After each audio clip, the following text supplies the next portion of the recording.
Station, dude. Station. What's up, my brother? Chilling, man. Excited to be here, Dylan. It's going to be a great show. This was a fun movie, man. Thank you so much for this, bro.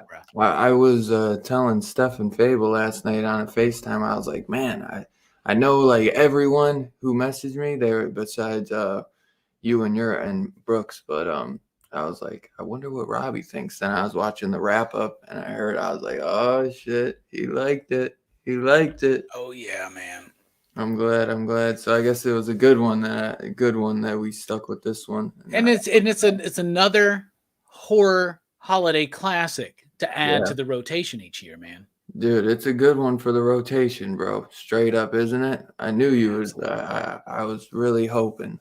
But I'm happy to be here to talk about it. But I'm just happy to be here talking with you, homie. This is one of my favorite things to do. I think I say that about every single show that I do. But I genuinely enjoy doing this. This is the end of the first year one of Dylan's Horror Show tonight, y'all. Okay?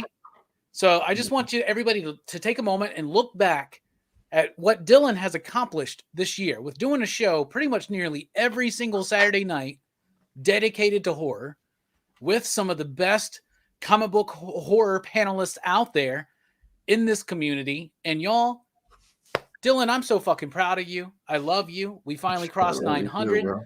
Sky's the limit, bro. Dylan's Horror Show is one of the best places. It is the best place to be on Saturday night on YouTube, in my opinion. And I'm excited to close out season 1, if you will. Dude, right? I didn't even think about that, bro. Year 1, in the bag. Boom. Wow. We got a great lineup for 2022. Dylan just doesn't know the order of it yet. Nah, but I know the movie we'll start it with because I don't. We'll get to that at the end of the. Tell you because I was getting ready, but Fable knows it. Nice. But I'm glad that Fable knows it before I do. That just makes me feel so. Well, no, because I was trying to think of a couple guests to join us on the start of. Because, bro, we're only trying to get your intros and thumbnails lined up, but right. No, I love it. You know it though, because we talked about it. It's probably Storm of the Century in it. Bro. Storm of the Century in it. No, it's wow, Wes Craven. Okay, I'm excited. What was the one that I was gonna do like a few weeks ago? But we picked The Exorcist 3. Was it People Under the Stairs? Yeah. Bro, thank you. Okay, that's a great one to start with. Yeah, due to day 1 of 2022. January 1st. Yeah, January 1st. No delay, no waiting. Yeah, I wanted it to be something good. So, but dude, we got a great lineup tonight for the Better Watch Out review, and we got my man Verno in here tonight, and he messaged me saying, "Dude, can I join? This shit is awesome." I was like, "You know it, bro." So, I was glad to definitely get you on here, bro. Oh yeah, what up? Again, I'll say the same thing Robbie said. Thank you. this is one that I probably would have never watched. So hell yeah, dude. I enjoyed it as much. And Yeah. congratulations on the first year. So thank you, my brother. hell yeah, Thank I'm you. stoked. Yeah, dude, many more to come. You know it. So, dude, every time I'm like talking, I'm like, dude, there's so many more movies like we got to do, man. So many good ones. So it's like not even the tip of the iceberg, bro. And so many good ones yet to come. Seriously, we haven't even scratched the surface. But we also got the main man, Brooks himself. Thank you for joining, my brother. I've always appreciate your presence. Yeah, I was glad to have the opportunity because, like, I went so hard on the last movie. I didn't like it so much. I'm like, man, I don't want to end, a year of Dylan's horror show with that. Oh I man, now have an opportunity to like actually talk about a good movie. so that means you like. So that means you liked it then, bro. So that's what's up, bro. Yeah. But hey, never feel bad about speaking your truth, man, because that's the good thing about it. Is we all got our own opinion on these movies. True that. And some of us might be a little bit more like what's the word? A little too soft on these movies. I mean, if you go back and watch that Friday the 13th like series review, I think me and Yeah, we went way soft on those. me and movies. Hammer You did, Time, bro. were given like Everyone else 4s did. To me and Hammer Time probably gave 4 out of 5 on New Blood. I just watched it. It's great, but yes, It's so much fun, but the ratings are just so all over the place, man. We always talk about that with Horror Fest. Like, if you look at our Hellraiser review, you'll probably be like, or our Halloween ones, like, really? If you look at any of the Horror Fest, we always do that. Like, we get so pumped to do a Horror Fest that I'm like, I love this movie. 5 you digs. You're like, 5 you digs for fucking Chopping Mall? Yeah. I don't know. Come on. 5 you digs for Salem's Lot. That's Totally animated. low as hell. I gave Chopping Mall 4, I think, on this show this year, actually. I love the shirt, by the way. I meant to say thank that you. too. Oh, it's the poster, right? So it's. I love that, bro. So cool. But stuff. hey, that ain't all we got, bro. We got freaking Brooklyn's finest station. Is it? Nah, I thought Miles Morales was about to be here, but I think he's from the Bronx. Nah, man. My man Fable got Miles beat. Bro, people under the stairs. That Brooklyn wasn't the right place though. Did I get that right? I think Bronx. he is Brooklyn. No, I'm in the Bronx. Bronx. No, but I knew it was a B, man. Miles is Brooklyn. Finest. Fable is Bronx. Okay. I was about to Google it, but I guess I can't Google where Fable is. I can just Old school Dodgers, Yankees, man. It's not easy to get that confused. So you guys are come on, get it together. That, man. I froze up in the moment, man. And I was just saying, I'm thinking like Marvel, MCU. He's like, what's the one with the B and the R and the O and the N? But like I said, man, that ain't all we got. The final and not last, but my main man, Steph, bro, dude. Thank you again for coming, bro. And we'll be lucky to have some of these fine young gentlemen on the debut of 2022's horror show of People Under the Stairs, man. So that'll be a fun one. We're going to have Steph and Fable joining us. And, I mean, if anyone else wants to join, you know what's up. So just ask me. Yeah, he'll have as many people as once. Sometimes he has to rotate us out, but it works out. Yeah. Like, cool. Hey, man, I got to take a whiz if you want to bring Perry back in. So. Yeah, right. But, yeah, so better watch out, man. This will be a fun one to review, no doubt. Let me think. Do I got any horror news this week? Do you got anything, Robbie? How about this one? Carnage series in March by Rom V. Yeah, I heard about that. Pretty dope. That's pretty dope, I would say. But I didn't really catch any. I mean, it's Christmas time, they're like, there's not a lot right now. There's a couple of announcements that happened at Scream Factory. There was one, it was a Hammer film. What the hell is it called? Oh, really? I didn't even see that. I don't remember what it was right now, but it was something. But I probably could find it, but yeah, we could probably Google it, but like, who's got the time for that? I didn't hear about that Carnage series. I missed the weekly pop culture wrap up. Haven't got there yet. I assume it was on there, but that's exciting. I'm super stoked for that. Yeah, that's gonna be cool. And then Kaiju's kind of horror, so they're doing a Godzilla versus Mighty Morphin Power Rangers comic by Cullen Bunn. that was fun. It's because licensing, right? But IDW is like, we need something to pop right now. We're losing Star Lovers? Wars. We're losing Marvel. We're about to lose G.I. Joe and Transformers. We need something to pop. We got Godzilla. We can't make Godzilla comics sell that well. Shame, because most of their Godzilla books are pretty solid. Godzilla in Hell is the shit. Y'all need to read Godzilla in Hell. Different artist in each issue telling a story about Godzilla in Hell. Like, it's great. James Stokoe did one of them. I can definitely imagine this James Stokoe. I think James does one. I think Ibrahim does one. Ibrahim Mustafa. I think he did one in Godzilla in Hell. Pretty sure it was Godzilla in Hell. So Godzilla literally in hell, or I thought like it was gonna be. Yeah, and everybody's got their own interpretation of it. But okay, it's good, but I don't know if it's quite the classic that Godzilla versus Charles Barkley was. Check what was it? The Tubi had it, Steph. Yeah. I was gonna say Tea House. Tubi's free, so if you can get Tubi TV in Japan, check that out. It's got commercials, but they're like minute because they're not bad. They're really not. I can imagine the licensing being a little bit different, maybe over there. That's why I'm not. But maybe if they had Tubi TV, maybe they'll have it. Maybe it works here. But it is. I bet you everyone in this panel could definitely say it's worth renting if you want to put up the $2-3. You know, it's definitely worth to rent.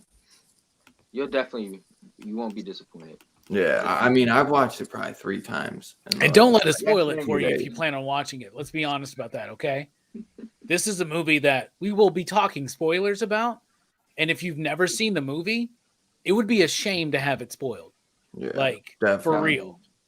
It's one of the best twists I've seen in a movie in like a long time. Yeah. Yo, the whole movie, I was pretty much like, what are they going to do next? Like, they kept subverting my expectations.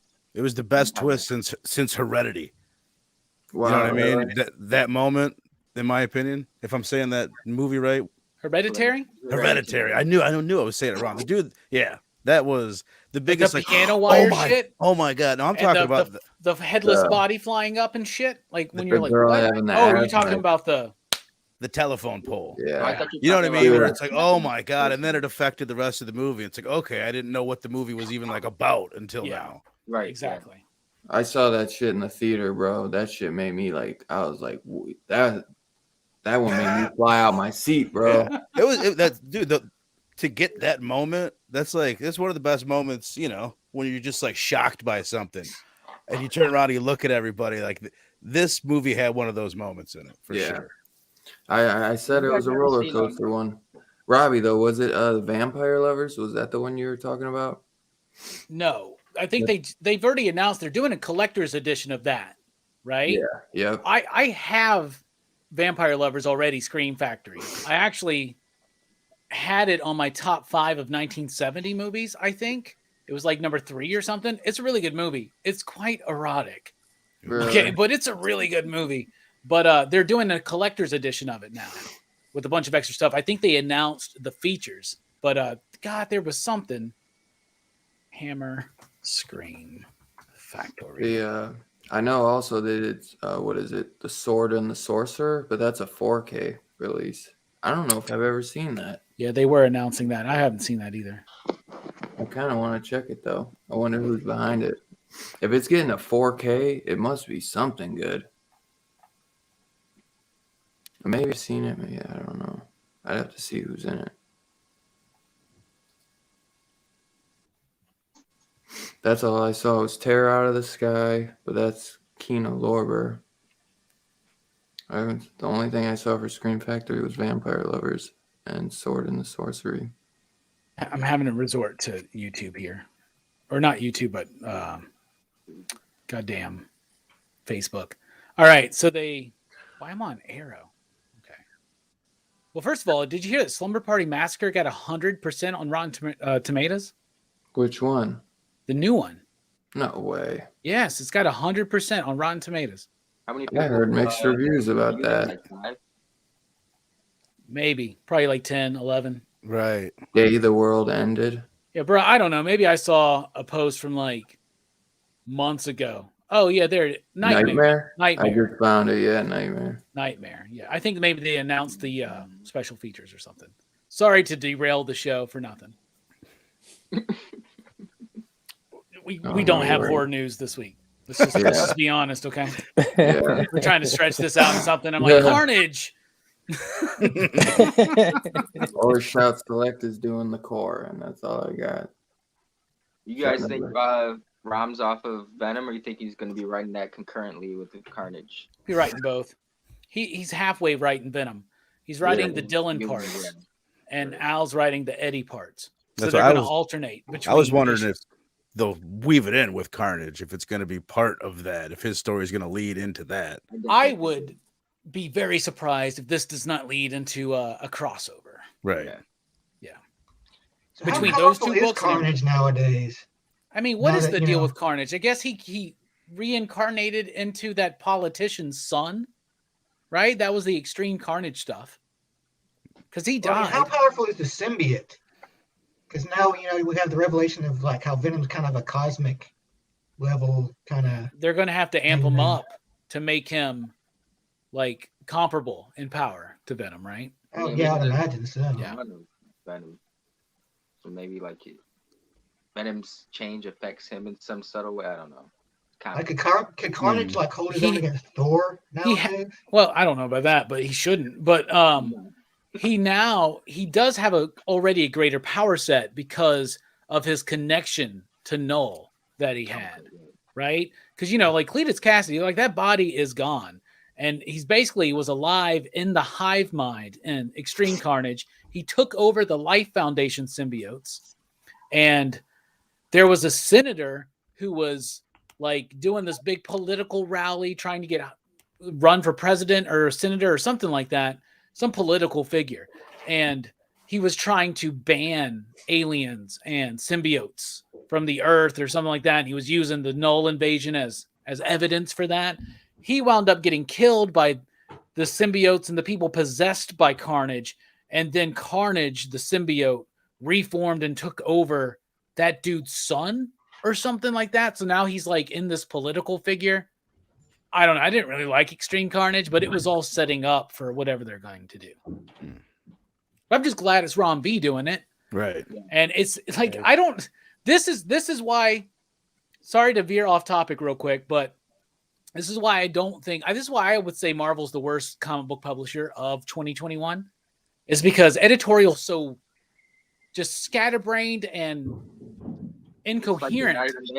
Yeah. There's like that literally they got Rom V on call and they give him Carnage. Now, I'm excited for that, but like, is that the book Rom V should be writing, or should he be writing like Doctor Strange? Dude. Right? Well, I think Ron V does good with like those kind of edgy characters that are kind of on the edge, Like what? Swamp I'm Thing. gonna say Carnage is on the edge though. A Swamp Thing and Carnage, that's way different. Look at the Like on legacy. the edge of the mainstream, I guess. is what I'm Swamp trying Thing to was say. written by Alan Moore, right? And Carnage, come on, Carnage never reached like the level that Swamp Thing comics. I mean, it's cool. He's in a movie now? Bro, have you seen that movie? No. Me neither. No. I will though. Anyway, I'm just saying, like, if I would hope that anybody at editorial would be like, we totally got something more appropriate for Rom V than Carnage. Not that Rom's not going to do a bang up job on Carnage, but it's not like where I would fit him editorially speaking. You get what I'm saying? Is it a mini? Right? Is that what you said? It's billed as an ongoing. Oh. I think. Which So, it could be, it could be like a stealth mini or nothing's Right. ongoing anymore. We know that. Right. I'd be more excited if it was a mini series. You know what I mean? Like certain projects, I don't want too much carnage or symbiotes in general. Yeah. We already got enough.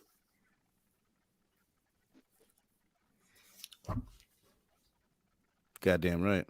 I'd put him on Doctor Strange, Fantastic Four, Captain Marvel. He would be good on Doctor Strange. I think that's what he said when he was on your show. If he could pick one Marvel character, that's who he said, right? Was Strange. Yeah.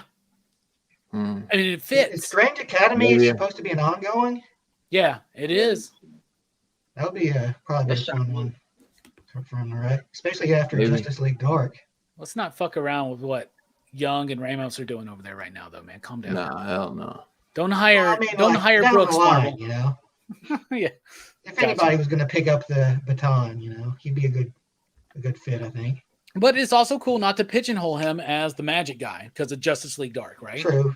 You know, but like I'm just saying that his books are very lyrical and poetic, and he has a good sense of timing, and I'm sure he can really crank out a really cool, fun Carnage book. But at the same time, Yeah. you know, nothing he does at the big two is going to be the He did that equivalent of something Carnage- like Mini Desolate Star or He some did shit that like that. Carnage short story on the black, red, and white or whatever. That was pretty cool. He did. yeah. It was good. Yeah. That was I like think it will be good. I think it will be really good.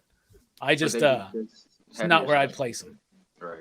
I'm sure they're wait. Maybe he'll get Strange after all the death of Strange and shit is all over with. Maybe the you know.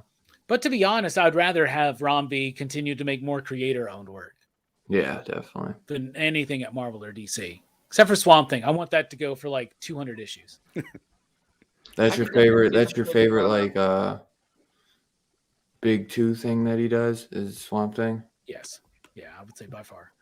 I could definitely see them putting him on Strange though after this whole event, if it has to do with like rebirth and stuff, since those are themes. Well, we got Towards Clea the movie. coming in as the new Sorcerer Supreme in the new series by Jed McKay. That will go for a little bit. When the Doctor Strange movie comes out, I'm sure there will be a relaunched Doctor Strange book, number 1.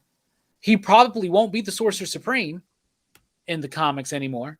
And but he'll be back. He'll have a Doctor Strange book. You got to a number 1 when the movie comes out. That'd be a good time to do it. You think they're gonna have him in like the brown trench coat again, and the black turtleneck? No, I think we're out of those days. I think we should just make him a ghost. Like him and Bats would just both just be ghosts. They just help out other heroes by giving them advice. Astral projection. I don't know, man. Doctor Strange really hasn't had a lot of time to shine for a long time, I think. So it would be nice to have him be a very important character in the Marvel Universe, but not with the trench coat and turtleneck. I mean, they try. It's just, I just don't think they ever know what to do with him. Like even Bendis, you know, during those days, they were trying to give him a push, and it went nowhere. Yeah. Can't force it, but And I think that's all more they people ever are try to ready. do is force it. Well, I think more people are ready for Doctor Strange right now after the Spider-Man movie, because Oh yeah. Benedict Cumberbatch, right, did really, really good in that film. I'm excited for it after WandaVision too. That got me more excited about it than probably anything. Was it just me though, or did Doctor Strange look like a little off in the face? His like, hair, it's his wig. Terrible It does not fit his. Yeah. There's something. Yeah, they need to find a more organic looking. Maybe it's a goatee. I don't know. Yeah. It just looks so. And it looked like he had like a fresh tan or something too. And maybe with like the winter scene, it just like threw me off. But man, hopefully in his movie it will look better. Because Did you like it, John? I'm excited to see Sam Raimi direct this, man. And what I saw looked really good. So Oh, I forget. Raimi. Yeah, I'm so glad he's coming back. That should be pretty dope. hell yeah. The only thing that worries me about it is that he came in quickly as a replacement. Yeah, for Scott Derrickson. Yeah. I mean, but maybe they were already discussing something with him, and that just kind of fell into his lap, like it opened up, like he was gonna do something else. He's like, nah, I'd rather do Doctor Strange. Yeah. He hasn't done a movie in a while. So Well, that's what I was wondering. Drag Me to Hell was the last one, right? No, Or was it, yeah. no, it was the Oz It's one. It's Was been it- a minute. It's been like 10, 15 Did years. he direct the one with the alligators in the house? No, he produced it. Real? Okay. Yeah. Damn. Wow. I Drag Me forget to who Hell? directed that one. Crawl. Yeah, it was like Drag Me to Hell or the Oz movie. I think it was the Oz the Oz. movie. Yeah, it was the Oz Oz. one, yeah. 2013. Alexander Aja, the guy who directed the Hills Have Eyes remake. Oh, he yeah, directed he did it. Crawl. Okay. Yeah. Right. But High Tension. Sam Raimi was producer on it because that's what they throw his name up there. You know what I'm saying? Yeah. Like, He was making films as far as producing, because he was producing like TV shows too, Evil Dead or Ash versus the Evil Dead or whatnot. So Yeah, it's been almost 10 years then, because I know that was 2013, 2014. isn't that wild that that's the last thing he's directed is freaking the Great and Powerful Oz? and it tanked, bro. 10. It did not work. I never saw it. No, Really? No. neither. I watched No, it. James Franco Yeah, I was in saw it. Was it good? It was good. It was good. It was Okay. decent. I guess that was Nothing, the you last. know. That was the last movie he directed. It looks like he's maybe directed like a TV episode here and there, like for Ash and the Evil Dead, some show Rake, and he had a show on that Quibi. You remember that app on your phone, and Yeah. you can watch shows and stuff. Well, There was a horror show called 50 States of Fright. It was actually really fucking good. And he was like, he created the whole show, and it looks like he directed maybe like 3 episodes. But his episodes were really good too. I remember I Quibi. That's watched what got that- everybody specking on Ice Cream Man. That Yeah. shocked me. Like, they had such an aggressive marketing campaign that they tanked within like a year of coming out. Like, I did not see that coming. The cross-gen of streaming services. Yeah, I well, once it was like only your phone you can watch it on, I kind of had a feeling like people will want to watch it on their, Don't big limit screen. us. It's so weird though, Yeah. man. Like, I would never want to watch something like that on my phone, right? Yeah. But like Yeah. people I know, not going to call anybody out, but Mike the Voice Matthews watches his movies on his phone. Like, My are you dad does what? too. My dad watches his movies on his phone a lot too, and I'll be like, I could turn the TV on. He's Yeah, like, watch the movie on a Game Boy. With this little icon up here, and it starts streaming to the screen. I watch a ton of shit on this thing with headphones on. This is like a different thing. It's a big thing, and you can get it right in your face. You got the Yeah. headphones. Oh, that's right, Like yeah. I do love that, but the phone's a little small. Yeah. It depends. Like I'll watch certain things on my phone, maybe like a show or something like that, or but like a whole movie, I don't know if I can sit there for like 2.5 hours. See, my phone I use like for YouTube. Like if I'm so bored and I'm not around a TV, I'll watch something on my phone. But if I can, I'd rather watch it on the TV. I even watch most of my YouTube on my TV. That's why I usually Right. don't comment when I'm watching somebody live. Sometimes I watch Because I'm it like, on oh, then I TV. have to grab my phone. Yeah. Phones are for the Blame Fable show. That's what I always say. That's the perfect format for Blame Fable with Big Thanks, Herm. Reno. And Thank Missy you, Mike. Reno. Every Sunday, 6 o'clock. Thanks, Nick. So what was it? 20. So I was wrong. I thought it was 2018, 2016. Better Watch Out came out. Oh wow! And I thought it was 2017. I think it was 2016. I think it got distributed over here around 2017. Probably, yeah. You know what? Because I think it was like how I first heard about it is because it was getting a lot of film festivals were raving about it. Yeah. So a lot of times they say if it came out in 2016 at a film festival, Yeah. like the public didn't see it until like 2017, but it shows 2016 on IMDb. So that's what I was going off of. I thought it was 2018, but I mean, you made the title of your video. You got 2016 in there, Dylan. I know, but yeah, I'm saying before I did that. Oh, I got you. Okay. But it looks like the guy that directed this really never did shit. I think this was the last film he directed. The only film it looks like No he's way. directed. That's a shame because this Right. was That a is, yeah. film. Right. That's There's that's some surprising. Or no, Yeah. he That directed. dude's name is Chris Peckover. I think he did 2 films. Yeah, Undocumented. Something is a 2010 movie called Undocumented. He doesn't even have a Wikipedia page, y'all. Wow. That's I thought kinda, it was well directed too. It Yeah, had no, style, it had absolutely. camera movement, it had it all. Like The that's surprising. cinematography is great in it Right. too. Yeah. To do a dark comedy, like it's got to have it's got to be a perfect balance. Like it kind of reminded me of like Idle Hands, not the same vibe, but the fact that it had a lot of humorous moments dealing with Yeah. such like dark subject matter. Essentially, Yeah. I can tell you right now why his career hasn't really taken off. I'll tell you that. Oh boy. So, the movie cost $3 million to make, which in 2016 is considered like most people would laugh at you if you told them you wanted to make a movie for $3 million, right? Yeah. It made $188,756. the Wow. marketing. less- had- It made That's less marketing. than $200K. That's Because I don't crazy. remember hearing about it coming to theaters at I've all. never heard of this movie. I heard If about you- it until Dylan told me about it. Like, And if you Me look at too, the yeah. if you look at the theatrical poster, which is in the intro there, it says in theaters and streaming. So I think it may have been like released on some streaming platform and in a very small amount of theaters. But whoever produced this film did not get behind it. Storm Vision Entertainment, Best Yeah. Medicine Productions. It's a low budget film.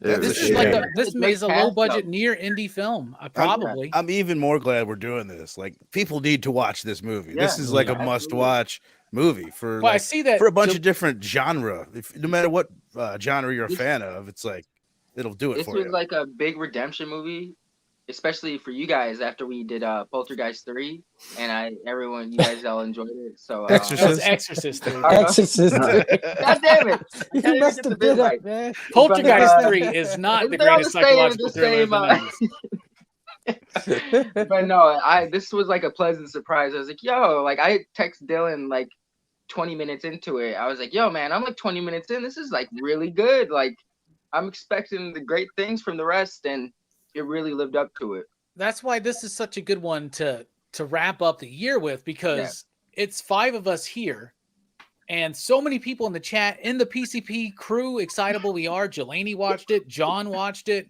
Like my buddy Blake watched it. Like everybody's loving this movie. Like all Two Gun Love. Like all of a sudden, is my somebody first somewhere time, is too. like, why is everybody watching Better Watch Out all of a sudden? I'm curious, which one of us aren't you counting, Robbie? Yeah. Which 5 of us? Who doesn't count here? I said the 5 of us. Dylan's already seen this movie. Okay. I misunderstood you. Yeah, 5 of us that haven't seen it yet.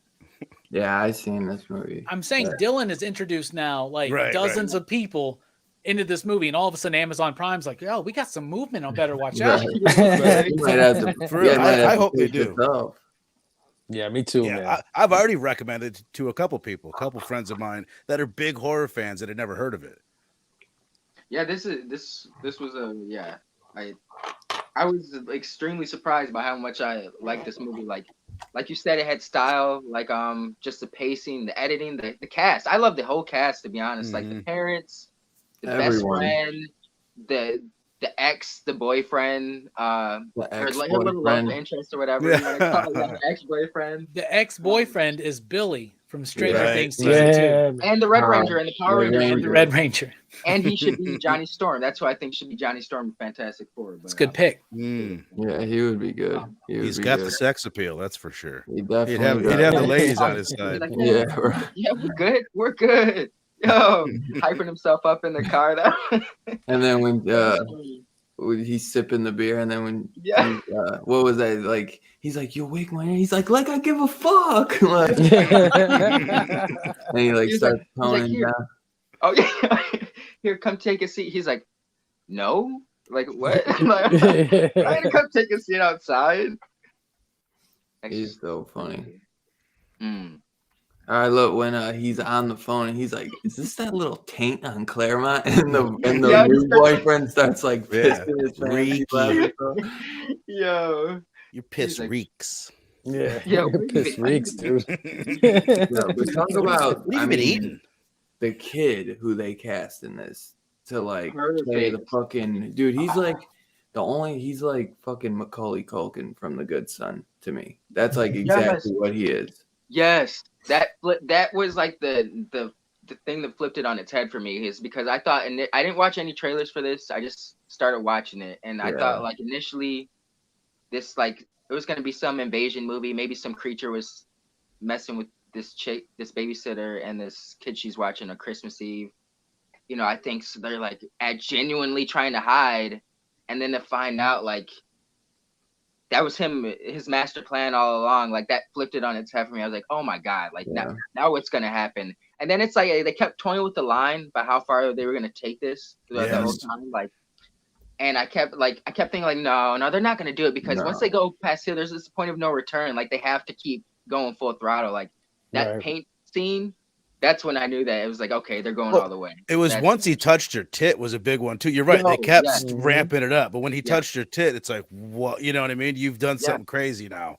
You know, Yeah, you just tied this chick up. We can get you away with kidnapped her that. essentially, and you held her hostage, and then sexually harassed her, my man. Right. You're going Yeah. to jury for quite a while. Right. And you're right.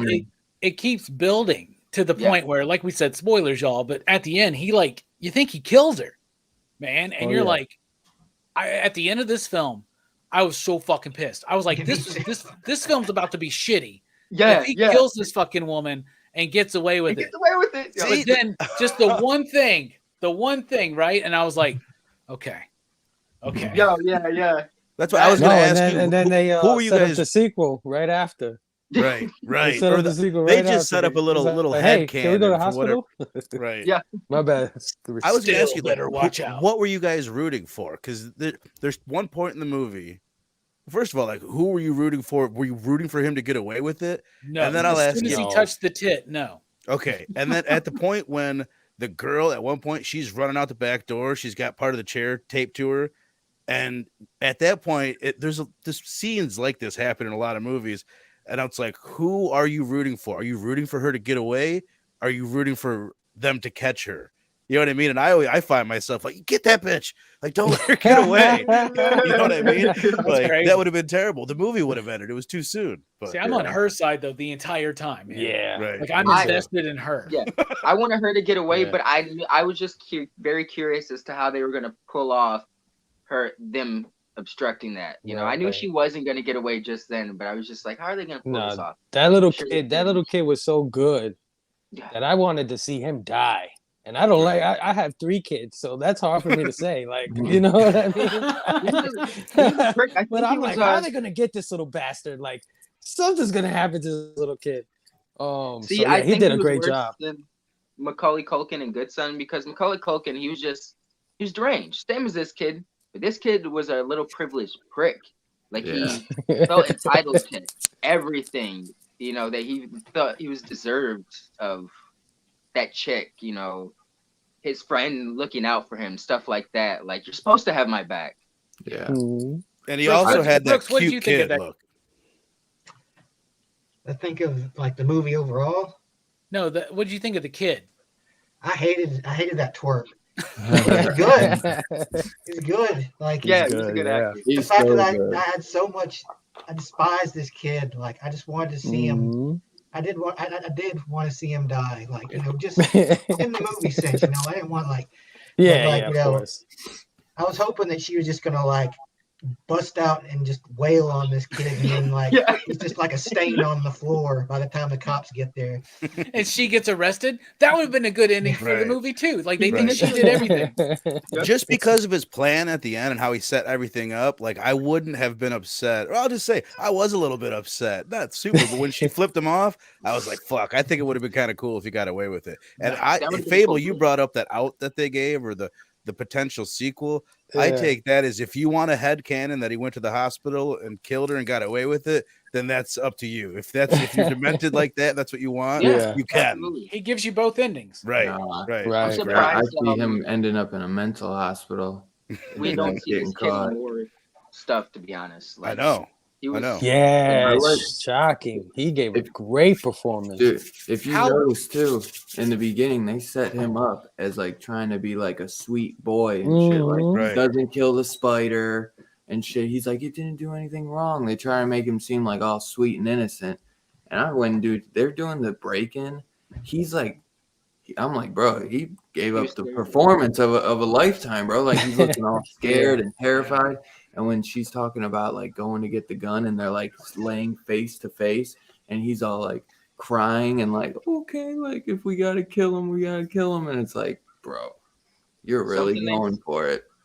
They set up at the beginning of the movie, though. I didn't notice it, but it's easy to overlook this stuff. Is like he was looking up like, something he was looking at a lot. It was like naked girls, but before that he was like looking up the recipe for something, like to knock somebody how to out. get how to like win women over or some shit. And it just said that when you take a girl to watch a scary movie, like the fear and the dopamine, like kind of get them to move closer, just kind of like that, you know, when dude that thing that people say, like, if you take a girl to a scary movie, she's more liable to, you know, cuddle up next to you because she's scared or whatever. and that's what he was just trying to figure out things to kind of get her to, you know, fucking lean into him, you know, because that's his whole thing. He puts on the scary movie, and he's trying to get her scared. So that's like the movie is like the start of like the fear coming in, and she's like kind of touching him and everything, and he's loving it, and then it builds to the robbery where that's supposed to really get her, you know, scared, and he's supposed to save her, I guess, and he looked like some big hero. Right. Did you guys think that if he played his cards right there on the couch, if he didn't act like a little creep, that he could have got to first base with her? No.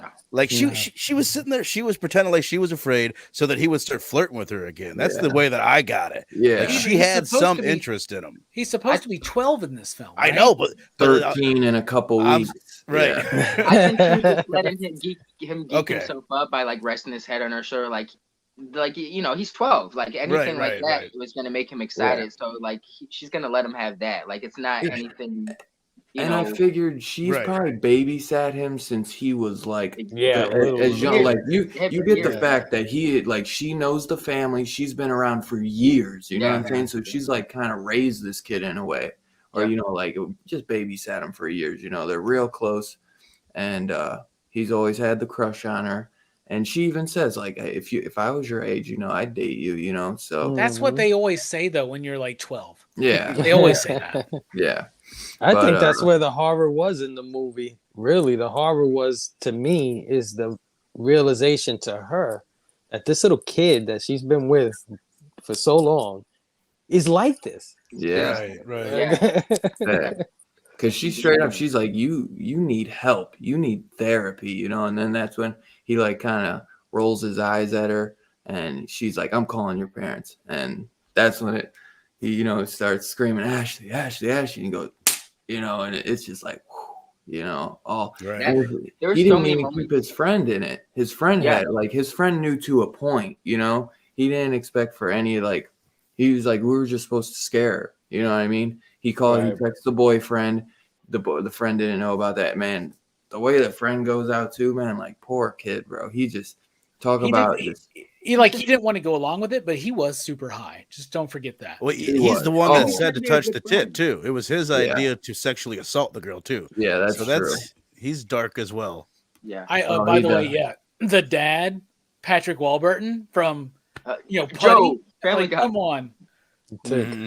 Loved it. I think he recognizes that she's hot, you know. But and the mom is Virginia Madsen, right? Yeah. But you remember how about the moment where I love that opening? It's so deceptive in its first act, man. Oh yeah. And with that opening where it's very funny and comedic. It's like Home Alone. And she literally goes, "Can you tell me you've never sucked a cock?" Yeah. It's like maybe on like a fishing trip or like because he comes in with the ornaments. Yeah, he's just like he said great little bit. He said, I can't like gay things. Yeah. He didn't deny it either. He never said no. He's like, so what? I'm metrosexual. And she's like, you mean metrosexual or whatever? And she's like, yes. He's like, I can like gay things. It lures you in with comedy, and the comedy between the kid and his friend, and then it goes into this, like, it's a horror movie. It's a very typical horror movie. It's a home invasion film. And I looked up the synopsis. That's what I looked it up. And it was like, it's a home invasion during Christmas, and there's a babysitter and a 12-year-old boy. All right. So that's what I went in with. And they're doing That's all you need, man. And then, like, it starts unfolding, and it's like, it's referencing other horror movies. They're watching horror movies. So you're like, okay, so this is a movie that knows what it's doing, and it's kind of going to homage and ape on a lot of other stuff. And it does. But it does something completely original. A twist, like, I haven't had a twist affect me in a horror movie like this. I'm honestly trying to think since maybe Saw. Yeah, I knew you were gonna say Saw. Saw was a big, like, when you first see Saw, you're just like, what the fuck? And then later on, you're like, so he was just laying there the whole time? Yeah, right. The entire time? That cold ass floor, man. Yeah, just. You never chuckled? Right, never. Just like Never coughed. He gave him something though, right, to knock him out. Is what he Sat did. there and listened to that blonde dude's terrible fucking acting for hours and hours and didn't chuckle once. Yeah, that Come is on, impressive. Come on. But to go back on the beginning, I think even in the beginning they kind of like established like his mindset because the parents like they're overprivileged as well. Like the mom talking down on her, when she catches the friend in the bathroom and she says something, she's closing the door and she's talking about he's such a bad influence on my son. And well, bro, just the when fact that he sleeps listening to like what was that, the womb fucking sounds or yeah, whatever? Yeah, that was yeah. weird. That's fucking weird. They let us know exactly that moment that dude was a fucking sociopath. Right. And then the dad just like oogling. I mean, it wasn't too out of the ordinary, but I think it was just trying to really show you the example. Like, Well, we all these knew guys kids live like on a that. different level. We all I knew mean, kids like that, right? Super Yeah. sheltered, like really, The main- yeah. We knew kids like that. The They did a main good girl- job. Sorry, Oh no, you're good. I was gonna. You go ahead. I'll tell you after. I was gonna say the putty character, the dad. They did a good job of him. He's just slightly creepy to put in your head, like exactly. maybe he's the villain in this. The first half hour, like they did a good job of not letting you know what kind of movie you were watching. Yeah. They had like the red herring of the black SUV in the beginning. I was Yeah. just gonna say, like the very beginning, Yeah. they got that black SUV acting like it's following her. So they do good red herrings when that could just be anybody, And they And they're homages. Like that's the homage to to Halloween when you see the truck, Yes. when he Yeah. drives the car across, and like yeah, so many movies do that, and they understand how to take what we expect from a horror film Mhm. and like I think Steph said at the very beginning of the show, subvert that expectation and put us in new territory constantly. Yeah. Mhm. Like I like one of the things you look at when you're trying to critically look at a movie is, does each scene kind of start with one power struggle and end in a different one? Like each scene has to kind of switch dynamics. Like it's got to have momentum that way. Like say, like if it's like in this movie, there's the babysitter and there's the kids, and in each scene it is perfectly done where the babysitter is in power, then the kids are, and then the babysitter's in power. It keeps switching that dynamic. It switches your expectations, and through that, it delivers something that is truly a fun experience to like watch for the first time. I was talking to Jelani on the PCP Army Facebook group, and I was like, we were talking about this movie, and I was like, isn't it awesome to be surprised? Like, this isn't a Spider-Man movie. This isn't a Shang-Chi movie. This isn't, a Justice League Zack Snyder cut or whatever. We don't know what's going to happen when we sit down and watch this movie. And that's amazing to be entertained and surprised by a movie, man. Yeah, that was definitely I think one of that. Usually I'll watch a trailer, even if it's something I don't know why I went into this movie just to watch it. Like usually I'll try to check out a trailer or something, but I was so glad I didn't watch a trailer beforehand, and it was just I'm glad you didn't either, man. I'm curious what they even show in the trailer. Like if they're smart, you know what I mean? They don't show you anything. They don't show you a lot. It's all first act, right? Yeah. Because that's what they said in the basically the tagline solicitation, that it's a home invasion. Right. And it sets it up that way, and you're like, oh yeah. And then when the turn happens, aren't you sitting there going, well, where do we go from here now? It's just a joke. But like I was thinking, oh, it's a joke, but there really is somebody there. Right? Yeah. Yep. No. I don't even see a trailer. There's like a teaser trailer. That's all I see. Yeah. And it just shows it as like a home invasion. Oh wow. So they That's didn't. a shame, it's like man. 20 seconds. It's like a 20-second teaser. Wow. So it never even really got a trailer. It doesn't look That's like. crazy. This movie needed way more marketing. Yeah, it's a bummer. Yeah. So the budget of $3 million, that includes marketing, right? It didn't even get. I want to say like maybe Shudder maybe picked it up years later, but they don't even have, like, every now and then, like they had it the first 2 weeks of December and then it was gone. But that's where I've always seen it, was on Shudder. Mhm. So sometimes I feel a lot of these horror movies that don't get heard about and have a little traction in the underground, I feel like Shudder picks them up. But that's the only. But these are the ones we should hear about, because the ones we do hear about are like total trash. Like, what? The thing is, I guess it's on people like us who want to talk about these horror movies, right? But here's the thing. Horror movies are always cheap to make, right? And there's always so many of them. And we have come to not trust them so much in the modern era, right? Mm-hmm. But holy cow, man! Why did I've never heard of this movie till this year? I think I was looking. Me and Dylan were talking about it, right? And I was looking through a list, and I saw that Better Watch Out was on a list I looked up, and he had mentioned Better Watch Out, and I was like, "What about this one?" And he's like, "Oh yeah, man, that one's really good." And I was like, "Okay, let's do that," and we figured out. But, bruh, such a great movie, this, man. Yeah, man. Didn't expect this. We've been all over the place, Dylan. You want to do the overall thoughts around and let everybody just have a good say? Yeah. About before I forget though, M. Night Shyamalan did a movie a few years back called in 2015, so actually a year before this. And it has the blonde chick and then the blonde boy who gets shot with the shotgun. The best friend. So the best friend. Yeah, he was good too. I see him from? Yeah, Both, they did a movie with M. Night Shyamalan, so they knew each other before they did Better Watch Out. I wonder honestly. The babysitter and the best friend. They're both in The Visit. Yeah. No shit. Yep. Because I saw a picture of both of them, the blonde girl and the best friend with M. Night, and I was like, what did they do with M. Night? And I can't believe I didn't remember because I've seen The Visit. The Visit's actually a fun one. Yeah, Visit's really good. Yeah. But real quick, so this movie was distributed by Well Go USA. I've never heard of them. Me either. So that says a lot. Yeah. It says in May 2017, North American distribution rights to Better Watch Out were acquired by Well Go USA, which released the film theatrically, probably not on a lot of screens, and through video on demand on October 6th. So they put this fucking movie out in October, to die. Yeah. Wow, in October? Yeah. Wow, that's weird. It started with an 89% on Rotten Tomatoes, if you care about that kind of stuff. If this came out like in the 90s or whatever, like where there was just less movies, it would be a classic. Exactly. There's like kind That's of what I was gonna say. If it came out in the 80s, to me, it would be right at home in the 80s. Like they should have put this straight up on. There'd be way more uncomfortable nudity. Oh yeah. Oh, and we'll be on part 7. We'll be on part 7 or 8. That's what I was gonna say.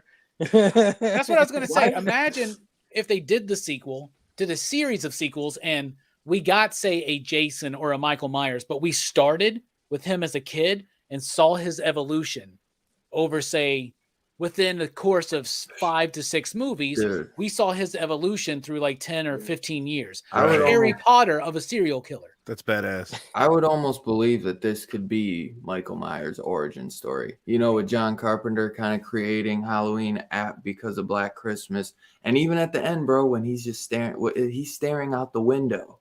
Like when she does the FU and he hears that she's alive still. Like, his mom comes and hugs him. He just gives her a little side look. It could be the American Psycho origin too. A total or homage, that, yeah. We were talking about the reference to Halloween when the car comes out to follow the babysitter, and the fact that it's a babysitter during a holiday, right? There's a lot of homages. And if they did the sequel, where would it take place? In a hospital? Who else did Right. Yeah. Right. It would be interesting too. It's a bummer, man. It didn't get more done because it could have been it could have got a good sequel, a good 1 and 2. But maybe maybe this movie doesn't need a sequel. I already got I know what it is, so you guys don't have to sit there smiling. Yeah, you gotta get we all better. started with the bit because we thought you were doing the bit. And then we kind of slowly realized we weren't doing the bit, and we all kind of slowly started. I think I'll start I'll pause. Bruno's like, what are they doing? I missed it all. I didn't even notice. You were frozen the whole time. Too funny. So I guess should we go around? I'll start with Steph. Go around and give your just a little thoughts on it or what you liked. Steph, you can go first. What are your overall brief, concise thoughts? This was a pleasant surprise like the whole way through. Like I said, I was expecting The Exorcist 3. But Man, Why you gotta keep doing that? You got no faith in me? I'm sorry, I It's had to do goddamn it. Christmas One- time, man, and you're fucking holding on to regrets, Scrooge. Come on, man. I'm so I know, good, man. guys. New I'm year fucking- coming, bro.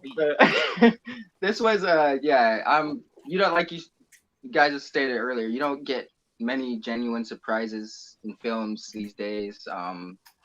This was a ride the whole way through. Like your expectations just kept going up and down and being subverted the entire ride. And like until the end of the film, I was genuinely like, usually even with a good film, you're like, all right, that was good. I kind of see where the story's going, but it wasn't until the very end that I was like, story's done. Like it's settled. Like so.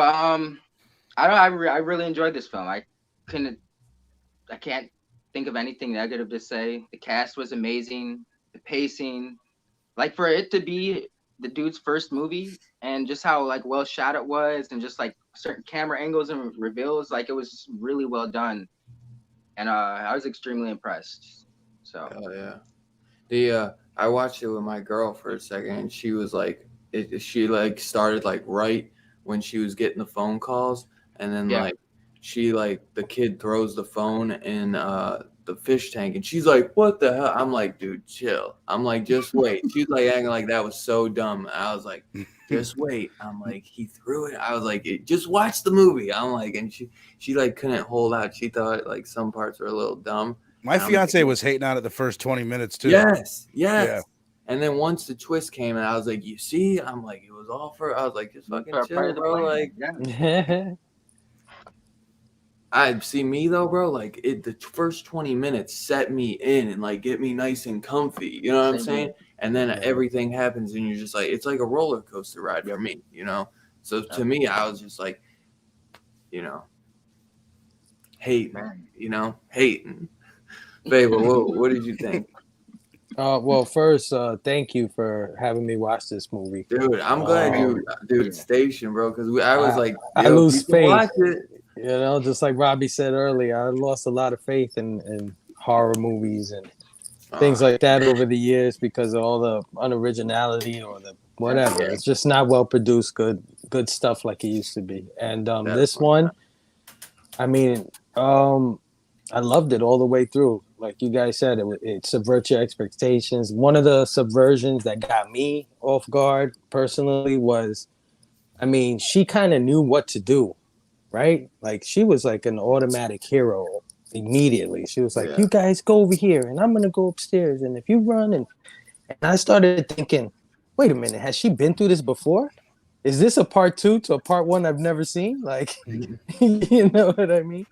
So it threw me off in so many ways. But like we said earlier, it reminded me of those 80s movies that I love so much, those original stories like Nightmare on Elm Street and all the original stuff that came out back then. This was right at home. This kid could sit right next to Freddy and Jason and Michael. You know what I mean? Yeah. Dude, Easily. good, if they would have continued this franchise, and it is a total shame that more people haven't seen this or heard about this. It's still like it's a really small cult file. It has like a small cult following. Yeah, I mean, this thing had better acting than a lot of movies I've seen. That little kid. That little kid is great. He's great. And the babysitter, she's fantastic too. So she is. She's great a cutie movie as well, man. Yeah, great movie right up till the end. And I was like, what's gonna happen? Like, are they gonna cast this kid in the act? Whatever. And it kept haunting me when he said, I'm the master of getting away with things. Like when he said that, that kind of was like, oh my God, he's gonna get away with this. And so when she gave him the middle finger, it wasn't an accident. Yeah, it was a total relief. Like, and then when he turned around and said, "Hey, can we go to the hospital?" I'm like, "Oh yeah, let's go be a part 2 to this." But of course, it wasn't. So yeah, I loved it, man. That was a great mid-credit scene too, where it was like the reveal, like, it's not done. He might go get her. But it was great. It was great. Yeah, man. I'm really glad you enjoyed it. I'm glad you were able to give it a watch before the stream today. Brooks, my man, what did you think about this, brother? I know you were excited to jump on and redeem yourself from the last stream. I gave you a Definitely good better Christmas than Black movie this time Christmas to watch. Oh, I thought 2006. you were watching Exorcist 3, Brooks. No, Black Oh man, Christmas. come on. I had to. You guys set it up. I'd knock him down. Yeah, I like this movie. I like this movie a lot, actually. Like, I was surprised. I was very pleasantly surprised. And like, I found like the first 20 minutes or whatever before, like, the twist happens. I found that to be like the most tense part of the movie. And like the whole time, I'm like, damn, like they're ramping this up quick. Like, how are they going to resolve all this? Yeah. And then when the twist happens, it's like, oh. And then like, the thing about it is, like, as much as I like this kid as a villain, like it's impossible for me to take him seriously. Like, no matter how evil he is, because he's such like a petulant twerp. Like, he's just a kid. He's like a kid, like Joffrey. acting out his fantasies. Yeah. He's like Joffrey in Game of Thrones Yeah, season 2. but, yeah, a little toned down, but he doesn't have as much power as that kid did either. So He thinks he does. yeah, but I don't like. That's why I think like if he did go to the hospital, he wouldn't get away with it because like the whole plan like hinged on him being in his home turf. Yeah.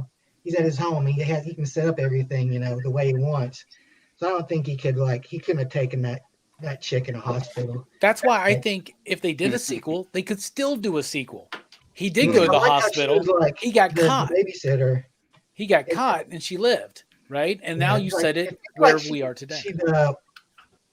She actually like seen horror movies and thought about it a lot, and that's why she always seems to do like just the right thing for the situation instead of like doing the typical horror movie victim girl kind of thing. Yeah. Like it seemed like she probably actually watched a lot of horror movies and thought about it. So I would say she's one of my favorite final girls thing. of all time that I've seen, Yeah. Brooks. Yeah. Absolutely. It's like she never loses her cool either, even like at the worst parts. Like she always keeps her cool. She doesn't like start freaking out too much or screaming or anything like that. Yep. Like Even when he's got her tied up at the end, she's like she keeps her very head just in the like game. chill. Yeah. Dude, that Closes moment her when eyes, bro. she sheds the tear, and that's the one bit of emotion that you really get out of her as far as like understanding like he's got me, this is over. Yeah. Bro. Right. Jesus. That tore my Yeah, she was great. it tore She my didn't give fucking him heart out, bro. Till I the was very end, like- she did not give him satisfaction. Like that, she stuck by her guns. I Yep. respected that. Ugh. Fuck that kid, man. Heck yeah. This was a great job because it's kind of like a slasher film in a way. Mhm. And you don't root for the slasher, except for unless you're Verno, apparently. Right. I just think I was rooting for the idea of like, oh my God, they're gonna let him get away with it, and we never see that. It's predictable that he doesn't get away with it. Right. And I was thinking this would be one time that it would be kind of cool if he got away with it. Yeah. I don't know. Brooks, you said something. Were you the one that said like a Brightburn analogy? Yeah, this seems like it'll be the Brightburn origin of Lex Luthor's story. Ah, I like that. I like that a lot. Yeah, I really like that. Verno, what do you think about the movie overall? I think we've all made it clear it was badass. It's like a hidden little gem that I'm so glad that we all watched. You know what I mean? And as soon as I watched it, I was wondering I'm like everyone's gonna like this. Like, 'cause, like it's not we didn't all like Exorcist 3, but I was like, dude, there's no way. Like, who the hell's gonna watch this on this panel and not like it? So it was badass. It was excellently paced. Right. Yeah. We've already mentioned a lot of the things that were great about it, how it built on itself, the way it was shot, the colors, it had iconic moments, man, with that yellow. I remember thinking like when the yellow paint mixing with the blood, I was like, how is this something that I've like never seen? Like, you know what I mean? Yep. Like a meme with that on it. It was such a iconic moment that it was like, it just stuck out. And I always like to like make little like, it was a mixture of this, that, and that. And I went ahead and wrote this down too. But it was a mixture of Home Alone, Halloween, Super Bad, and Very Bad Things. I don't know if you guys all know Very Bad Things. Yes. One other movie it reminded had Tim Roth in it and I think Naomi, but they're like a rich couple and Michael Pitt is his name. Do you guys know Michael Pitt? Him and his best friend, they like invade their house. He was in Funny What was it? Games. Boardwalk Empire. Funny Games, yes. Funny Games. Somebody was talking to me and comparing it to Funny Games. Yeah, it reminded me a lot of that. I've never seen that one. I've never seen it either. But I mean, are we gonna do like a music section? Because I'll say the way that they used music was badass. Yeah. They used it in they had a bunch of different types of music, all used perfectly at the right time. Like with the kid dancing, we had him dancing with the Christmassy song. We had him dancing with the punk song later, and then the Ding Fries Are Done song while the dude from Stranger Things was getting hung was like probably the creepiest, most horror feeling part of a movie, because it like, is this a horror movie? You know what I mean? It's like borderline, like they call it a psychological horror movie, right? But that's like, a horror movie. I think it's like a slasher. The blurb on Amazon Prime called it a farce. Right. Yeah, I saw that too. I think it's a horror movie, bro. Right. Well, I guess I was thinking like originally, like a quarter of the way through the movie or halfway through the movie, I'm like, it's more like Is Very Bad Things a horror movie? No, but by the end of it, he became a horror character. Yeah. You know what I mean? Like that nobody in Very Bad Things was like, fuck it, yeah, I'm into this. Like, let's kill another. So it's like it just built on itself. And he's great, man. Like we've already mentioned, like if I see that this kid is in something, I'm gonna check it out. He did a great. I love the way his voice cracked. Yeah, you know what I mean, like a handful of times. But another thing, like he built his performance up. Where like in the beginning of it, he's very subtle, and I'm like, I was impressed by this young kid being so subtle and understated. And then as the movie gets bigger, he gets bigger. And there were a few lines in there where it wasn't like the best delivered line, but that kid had a lot to do in this film, and he nailed like 95% of it. Yeah. So I loved it. To mention the music, I love the transition where she almost gets away, right, and she gets knocked out, and it transitions into like, well, we heard the carolers in the background initially, but like they become like full throttle, and it's such a contrast because such a sinister, dark thing just happened for her, but it's like everything's going to plan for him. You know, she almost got away. He got her. It's going to be the end to a perfect night. You know, he's like giving them hot chocolate and stuff like that. But that was a great scene transition to contrast what was really going on. And maybe that's a little bit of a nod to Black Christmas when I think it's Barbara gets murdered while the other girl is distracted by the Christmas carolers, right? So kind of a maybe, possibly. I don't know. Hey, let me just ask while we're on the Black Christmas thing, because I didn't watch last week's episode because I never had a chance to watch the movie. Did most of you like Black Christmas, the 2006 one, or just Steph didn't? Nobody liked it. Okay. I didn't like it. Well, Dylan likes it. Brooks didn't like it, and I am both of them. Half of me loves it because it's a really bad movie that's kind of fun. Oh, God. And the other half hates it because I really love Black Christmas, and it's an insult to that film. Right. I wasn't disappointed I watched it, but do I see myself going back and rewatching it? Probably not. The Blu-ray's like worth $100, $200. Wow. No, not worth that. I'll tell you that. Yeah. Not worth the cost of the Blu-ray. What? Wow, why is it so expensive? What, low print? I think they made like 5,000 or something. I'm cool with just having it on DVD, which the DVD is pretty cheap. But I'm gonna look and see if you can buy a Blu-ray of this movie, because I definitely will. I watched it on Tubi. I think I might have been disappointed, and because a lot of the cast they're like big names now. Like Mary Elizabeth Winstead was in that. And she did jack shit in the movie, to be honest, before she got killed. Like the entire cast, we know them all, right? It's people from TV, really, because it's Arrow, Buffy, Party of Five, come on, Lacey Chabert, it's all of that shit. Verno, it's got a Blu-ray DVD combo. Yeah, I saw that $14.99. Yeah, nice, totally worth a buy. Everybody, let's go buy it this week. Yeah, go buy that movie for real. And let's we got to really maybe we need to get like a crowdfunding thing going on, and we need to do a sequel to this movie. I think we need to do this every year. We need to do this movie every December. Talk about it again, just to make it in everybody's rotation. Just to remind everybody. Yeah, that's a good. It should definitely be. This is probably it's probably it's easy top 3 favorite Christmas movies, if not favorite. Like it's really high up there. I don't think it beats out like the original Black Christmas, but it's pretty close. Like it would be hard. Like one day I could say this is my favorite Christmas horror movie of all time, and then tomorrow I could say Krampus is, but it's fucking incredible without a doubt, and totally slept on. I mean, I know I watch a lot of horrors podcasts and shit, and I've heard other people that talk like how I do and know shit I know, maybe even more, and they definitely know about it. So it feels like in the horror community, which those guys with guys like me, like we obviously try and watch as much as we can, but you'll never, watch it all. I've noticed a lot of people do know about it, but I'm trying to get everybody to know about this one, man. It deserves it. I didn't know about it, man.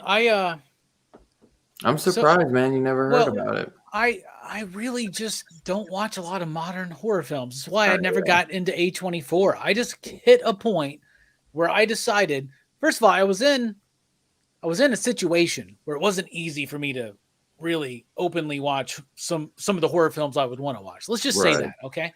And then at the same time, the ones I was watching, like there's been a decline for a while, I thought, and I got ratchety. I got Scrooged. You know what I'm saying? And I was kind of like, they're not good anymore, and I'm not even going to bother with it, right? And so yeah, I missed out on this movie, man. And this is the best recommendation from Dylan for me in the entirety of Dylan's Horror Show, bro. Even over the Adam Green discovery. Yes, this movie is absolutely fantastic. I did not think there would be a Christmas horror film better than Gremlins, better than Black Christmas, better than Silent Night, Deadly Night. So this is your all-time favorite now? No. What I'm saying is I didn't think there would be anything to even come close to that. Oh, I got you. Right. Especially in the last came out 5 years ago. This does, man. And it's not just a great Christmas horror film. It's a great horror film. It's a great psychological thriller film, whatever you want to call it. Hey, right, sir. No, I mean, it's just a great film, man. It's like really incredibly well done. This may be one of the most underrated films of the modern horror age that I can think of. It's criminal. Like Fable said, it's criminal that nobody knows about this. Injustice, baby. Come on. Watch this movie. Y'all, watch this fucking movie. Buy it. let's get this shit going. And what do we call? Hashtag Better Watch Out Part 2. Right. Yeah. You still better watch out, sucker. It's gonna be called Better Not Cry. Better watch out. Better not cry. Yeah, that's a good one. I like that. I like that. Let's contact the creator. For real. Let's get this rolling. I wouldn't even want it to continue with that kid per se. I would just want. I mean, how do you make a part 2 of this? You gonna give us the twist in the middle? We're gonna see it coming. Like you can't. I don't know. It would be that kid would be like in a mental hospital and break out because he's smart. He's smart, so I could put him in a mental hospital, and fucking a couple years later, he's gonna get out and he's gonna go track her down. Round 2. Here's the thing: you can't call it Better Watch Out 2. You can't call it the next line in the song, right? Because the movie wasn't a big hit, right? Yeah. So you retitle it. Here's the thing. There's nothing about this being on Christmas that makes it special. What makes it special is it's her last night babysitting him, right? So you do the sequel, you age him up in real time. She survives. He got caught. He somehow gets away. Like he serves his time. They think he's sane now. He gets back out. It's another holiday. You could do another holiday thing. You could give us the Easter horror film. You could give us a 4th of July horror film. Do you could do something like that. Thanksgiving Cottontail. Yeah. I mean, he was smart enough that maybe like it would have been her word against his. Like, what evidence does she really have on him besides her word? He was a genius because half of the things that happened that night were totally random. Yeah. And he had a plan for every little consistency. I mean, he put the pencil back on the thing, and that's Bruce Wayne without the album. Yeah, he had a lot of the things were not in their plans to begin with. Yeah. and he made up for it. So that kid is a genius. Earlier when I think Brooks said he wouldn't have got caught in he would have got caught in the hospital. I don't know. Maybe that's his gimmick. Like that's his power, right? Freddie got the You said anything glove, with and an accident. you know his This power kid doesn't is, get caught. I don't get caught no Well, matter the what. mom's going to tell the kid, hey, he wants to go see the babysitter. But yeah, here's another idea I didn't think about to what y'all just said. The babysitter, it's her word versus his. Yeah. Right. Who are they going to believe? Yeah. Dead boyfriends, the motive is on her side. They got the note from Yeah. from The Dacker Montgomery or whatever his name is, right? Yeah, Like- Dacre. What Dacre? Okay. What if the sequel starts and she's the one fucking Going after him? and like going after him because she's had her life ruined by this kid. Right. Yeah. Maybe That would she be didn't awesome, get convicted, dude. but yeah. The way the mom was too, she would never believe. She would act like my son could never do something. Yeah, he was like an that, angel you in know? her eyes. Mm. Yeah. He's Little the did she angel. know he was corrupting the best friend, and she thought the best friend was the bad Yeah. influence on her Yeah. side. Right. Did you get Fable? You brought up the door, the little thing with the pencil. This is something my fiance pointed out, and then like she kept pointing it out. Did you notice how fucking high that doorknob was? All the doorknobs in the house were like eye level to an adult. It's like if you ever reached up and opened up a door like that, I thought that was so Oh, weird. That's God. a subtle thing, though. That's a subtle thing. That's letting you know that that's been his room since he was a child, right? And that lets you know that she purposely put a doorknob high so that when he was a young one, he couldn't get out of his room. Hmm. Oh wow. They mentioned his sleepwalking. Yeah. That's funny. That's good. Well, it's But- every door in the house. That's the detail, though. Oh, that's so fucking Yeah. smart, Robbie. I love that. Yeah. I got confused at the end when he had said that he pretended to sleepwalk for a certain thing Right. to get his friend out of it. Right, to get his So I friend out thought of trouble. were they implying like he made up the whole sleepwalking bit to Yeah. help his friend? Absolutely. Yeah. Or was That's he what I was thinking. Can we get a mod to take care of that? In the chat? Or, you know, Absolutely. I mean, but when did the sleepwalking thing start? It could be worse. Probably Oh not no, that okay, long. you're right, yeah. Probably not When that he said long. yeah. And he probably used it to his advantage from then on because that's what he does. He manipulates. Yeah. He uses things. His superpower is getting away with things. He says it like Yeah. straight up. He says, "I am the master at That's what I getting do." away with things." Yeah. Which She already put- killed a fucking hamster, bruh. Yeah, which became totally scary. And when he said that, I said, "Oh, this kid! If this would have been something, it would have came out in the '80s. Like I said, he would have been alongside those horror guys that we cherish and love. You know what I mean?" Yeah. Imagine Absolutely. doing 3 movies and like a series of 5, but on the third movie, at the end of the third movie, as say an homage to Jason, he puts on the iconic whatever mask it's going Oh to be. shit, yeah. Right? That would have been dope. Yeah. Like a spiritual Dude, I got an idea now for a movie, like a series. Harry Potter meets a slasher. Think about that, y'all. Oh, over like 30 years. And Oh my God. that thought into my head immediately when you guys talked about her word against his. I was thinking that through the whole movie. I was like, she's not gonna convince everybody that this kid set this whole shit up. She You're can't. right. I don't think anybody's gonna believe her. Let her go. I feel like he could have just let her go. Period. Like from the beginning, because it's like, what could she have done? You know? Right.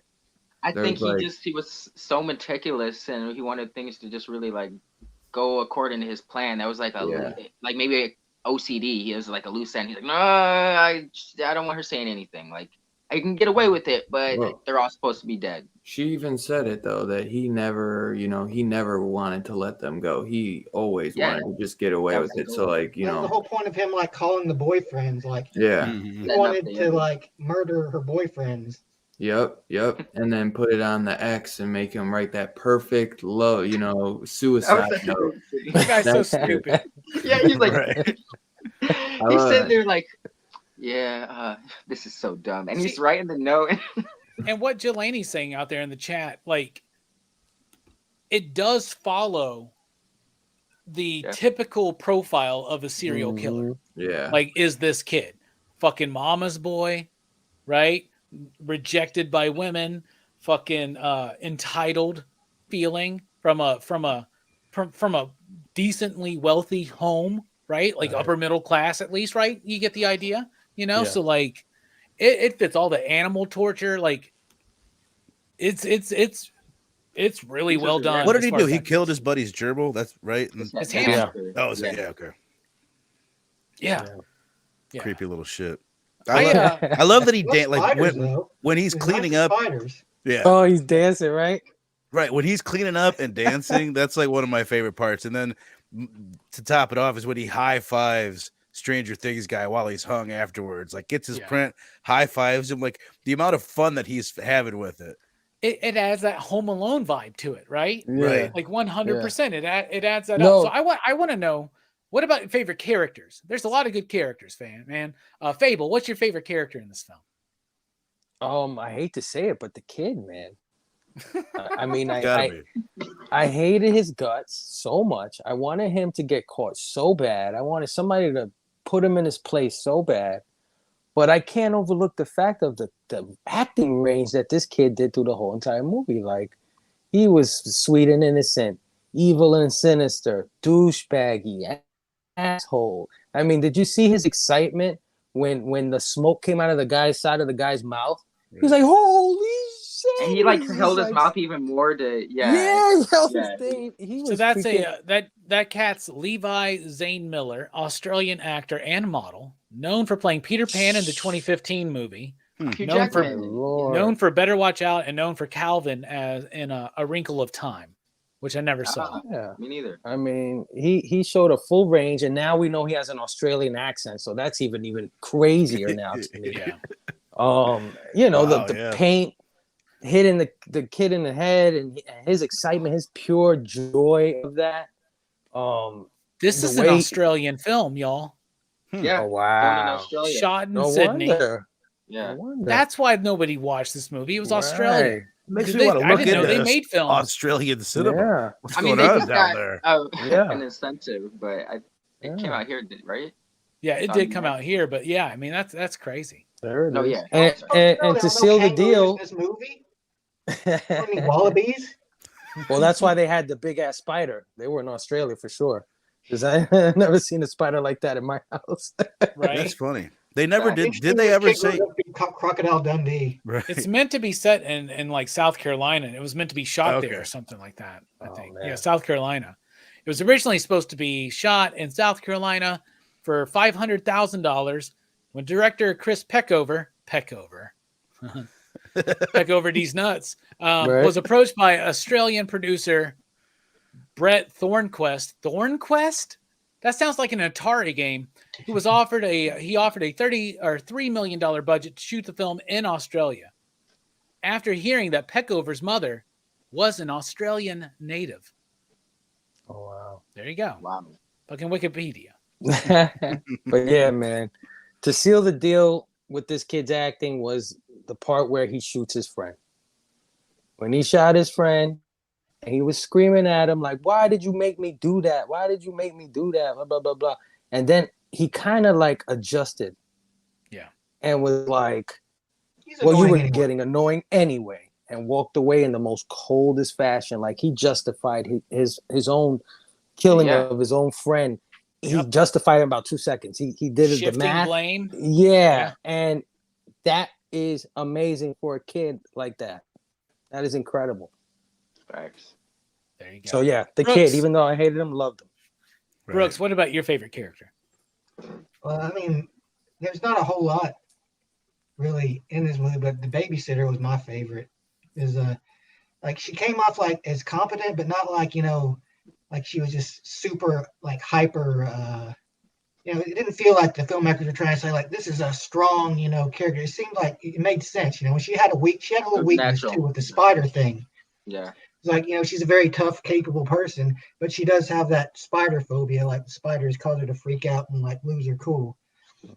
But I like this subversion of your typical female slasher.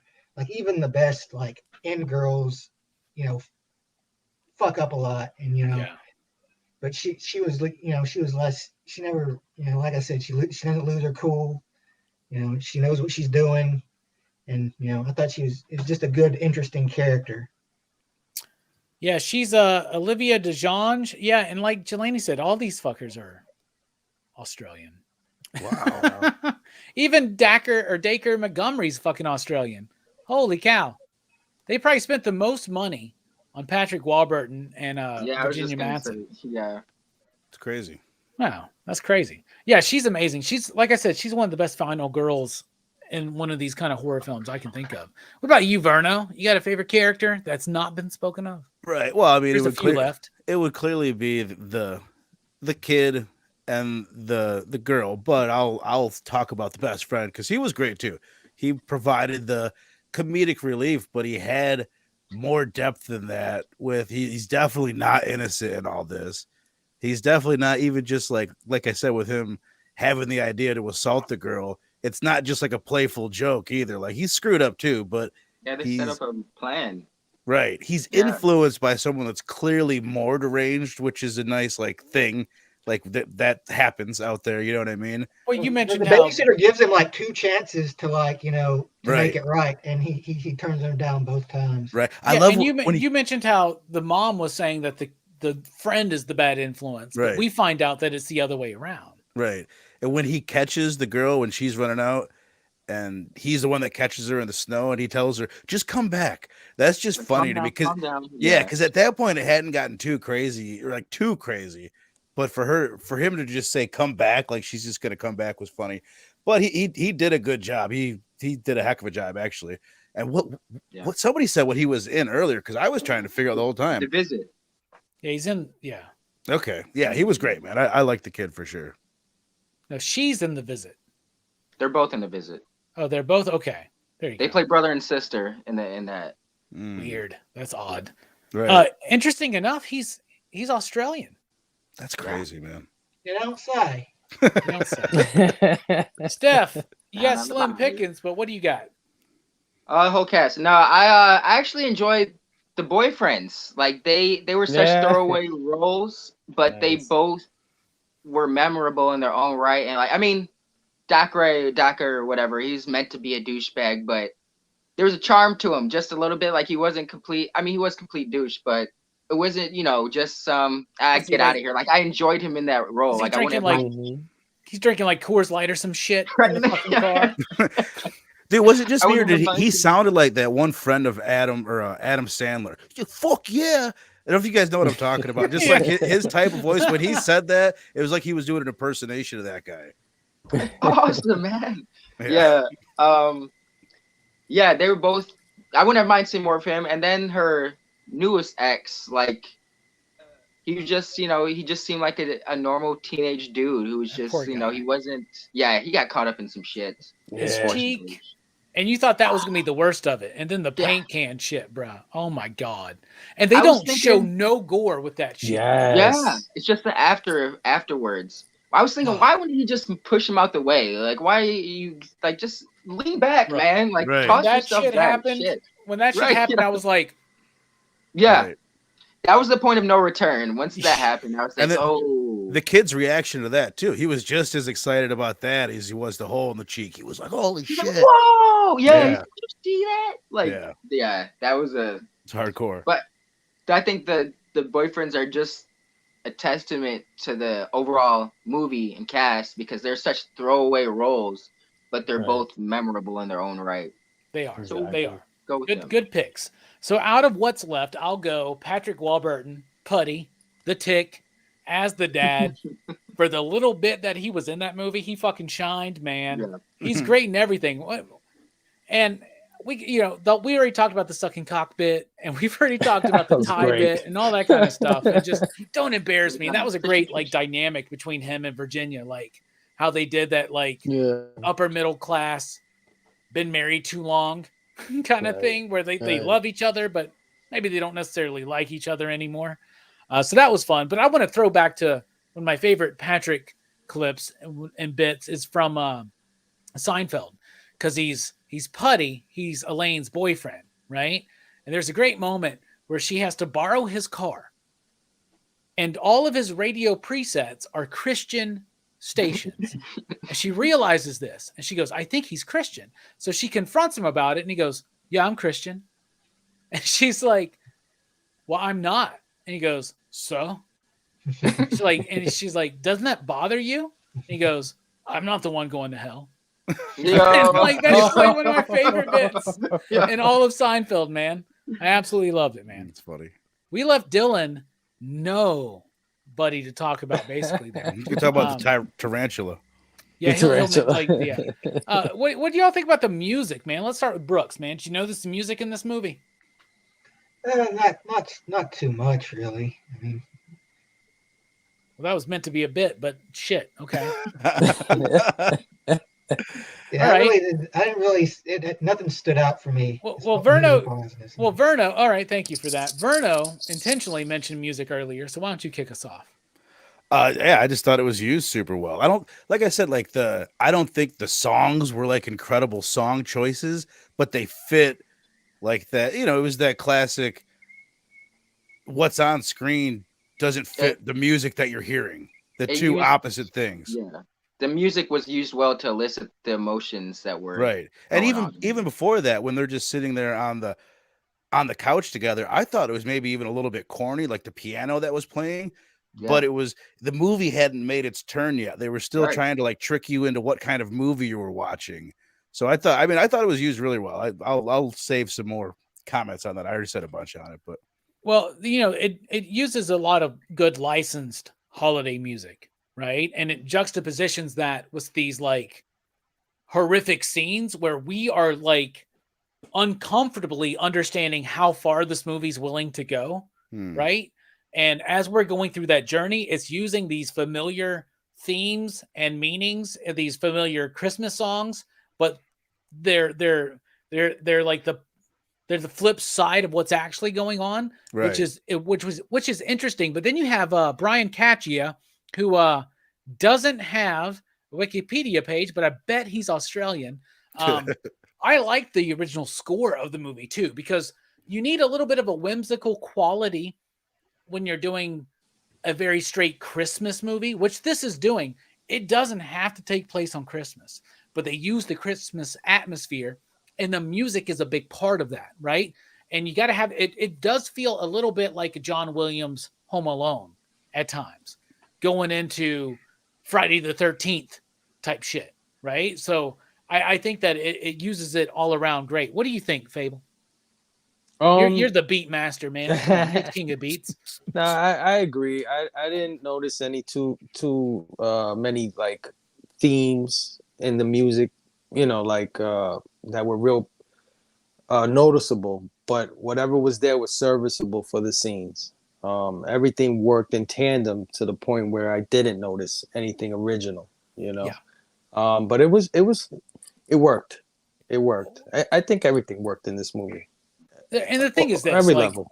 We joke with everybody sometimes when we're like, you didn't notice the music, bruh, you know, but like, honestly, you're not supposed to. Right. You're not supposed to. And if you're sometimes noticing when it too much, it's no bueno. Yeah. Well, unless we're talking about something like, say, Suspiria or Halloween, you are supposed to notice that music. But for the most part, you're not supposed to. You're supposed to be in the film. And that's actually a compliment when you're like, I didn't really notice it, but it was a really fun movie. That means you like the score. You just didn't notice it because you were in the fucking movie. They were all doing their jobs together. It didn't stick out. Sometimes the score can be a little bit more ambitious than the movie. What do you think, Dylan? Tell me what you were talking about. The music of the film. Yeah, it's phenomenal, bro. It's definitely a little bit more modern. Kind of reminds me of the newer age Black Christmas.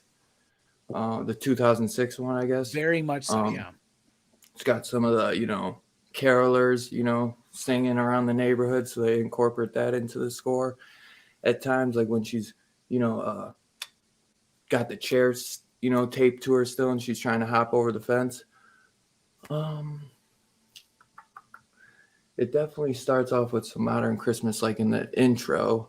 But I think it's great, man. I think it's really, it's definitely got that thriller-ish, you know, vibe to it, where it's kind of puts you in that tense zone. You know, I feel like this movie wants to keep you tense at all times and not really know what's coming next, you know.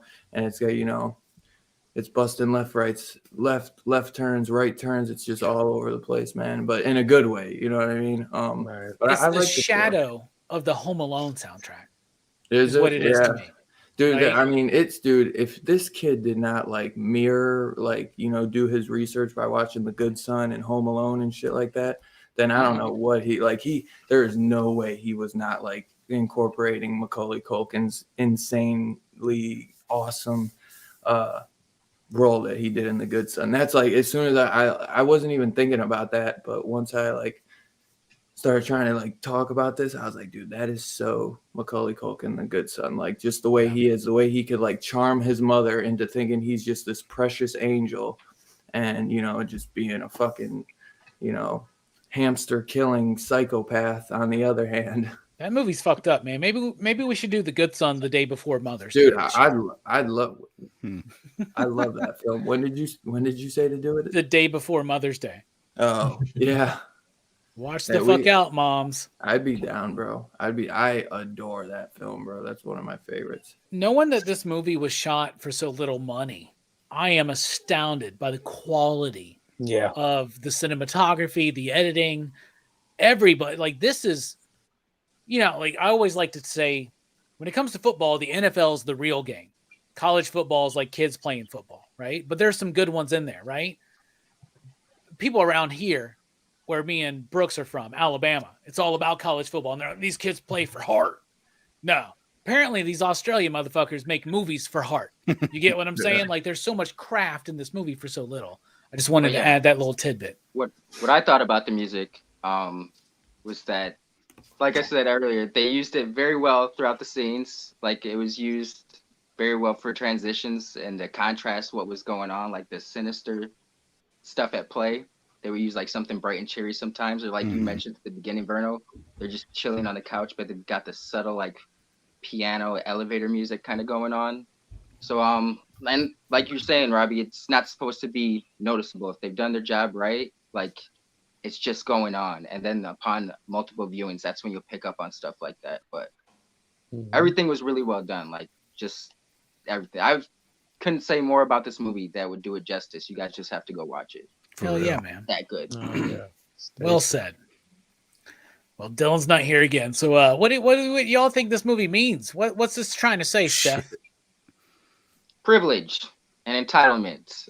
I noticed it more so throughout like the family, but just how, you know, he expected, because of what he'd heard about his babysitter, that he expected that this should work, and he's entitled to, you know, it's only a few years. I'm cute. I've known her for a long time. He's entitled to have that sort of relationship with her. Like, the dad just oogling, like you guys said, he was very sinister, the dad being a creep, but it's like him just oogling the babysitter at the beginning. He felt entitled, like he's a guy supposed to be in his like 40s, 50s, looking at this chick who's underage. You know, in reality of the movie, she's underage. So this made me feel real bad because I said she was a cutie earlier. No. I'm 40. But we know she's an adult in reality, man. But even the mom, like, she was kind of being she's just felt entitled to say what she wanted to say to anybody. The husband, the babysitter, you know, talking about the friend while he's right outside the bathroom, like. Even what you said about the dad, what the dad says to the girl is like, did I give you permission to leave the state? Like she needs his permission. Like, it was, the subtleties of the dad were really good. If the reveal of the movie would have been that he was the killer, it would not have bothered me. Not at all. That would have been expected. How they were dressed, just how they were dressed at the beginning, like, showed off a lot of that privilege entitlement theme going on. Like, he's all in the pressed pants and the sweaters and the button-up shirt. His friend's in like a loose hoodie and like some baggy pants, and like it's just I think I said a lot about like entitlement and privilege, and how people, what their reaction tends to be based off of stuff like that. Dude, great start there, man. We'll get Dylan, a prequel instead of sequel with Putty when he was a kid. Dylan, we were talking about the meaning of the film. Steph started off with privilege and entitlement. So handing it back off to you, Dylan. Did anyone else go? No, just Steph so far. Oh, for sure. I usually like to let you go, Robbie, so I could steal off you.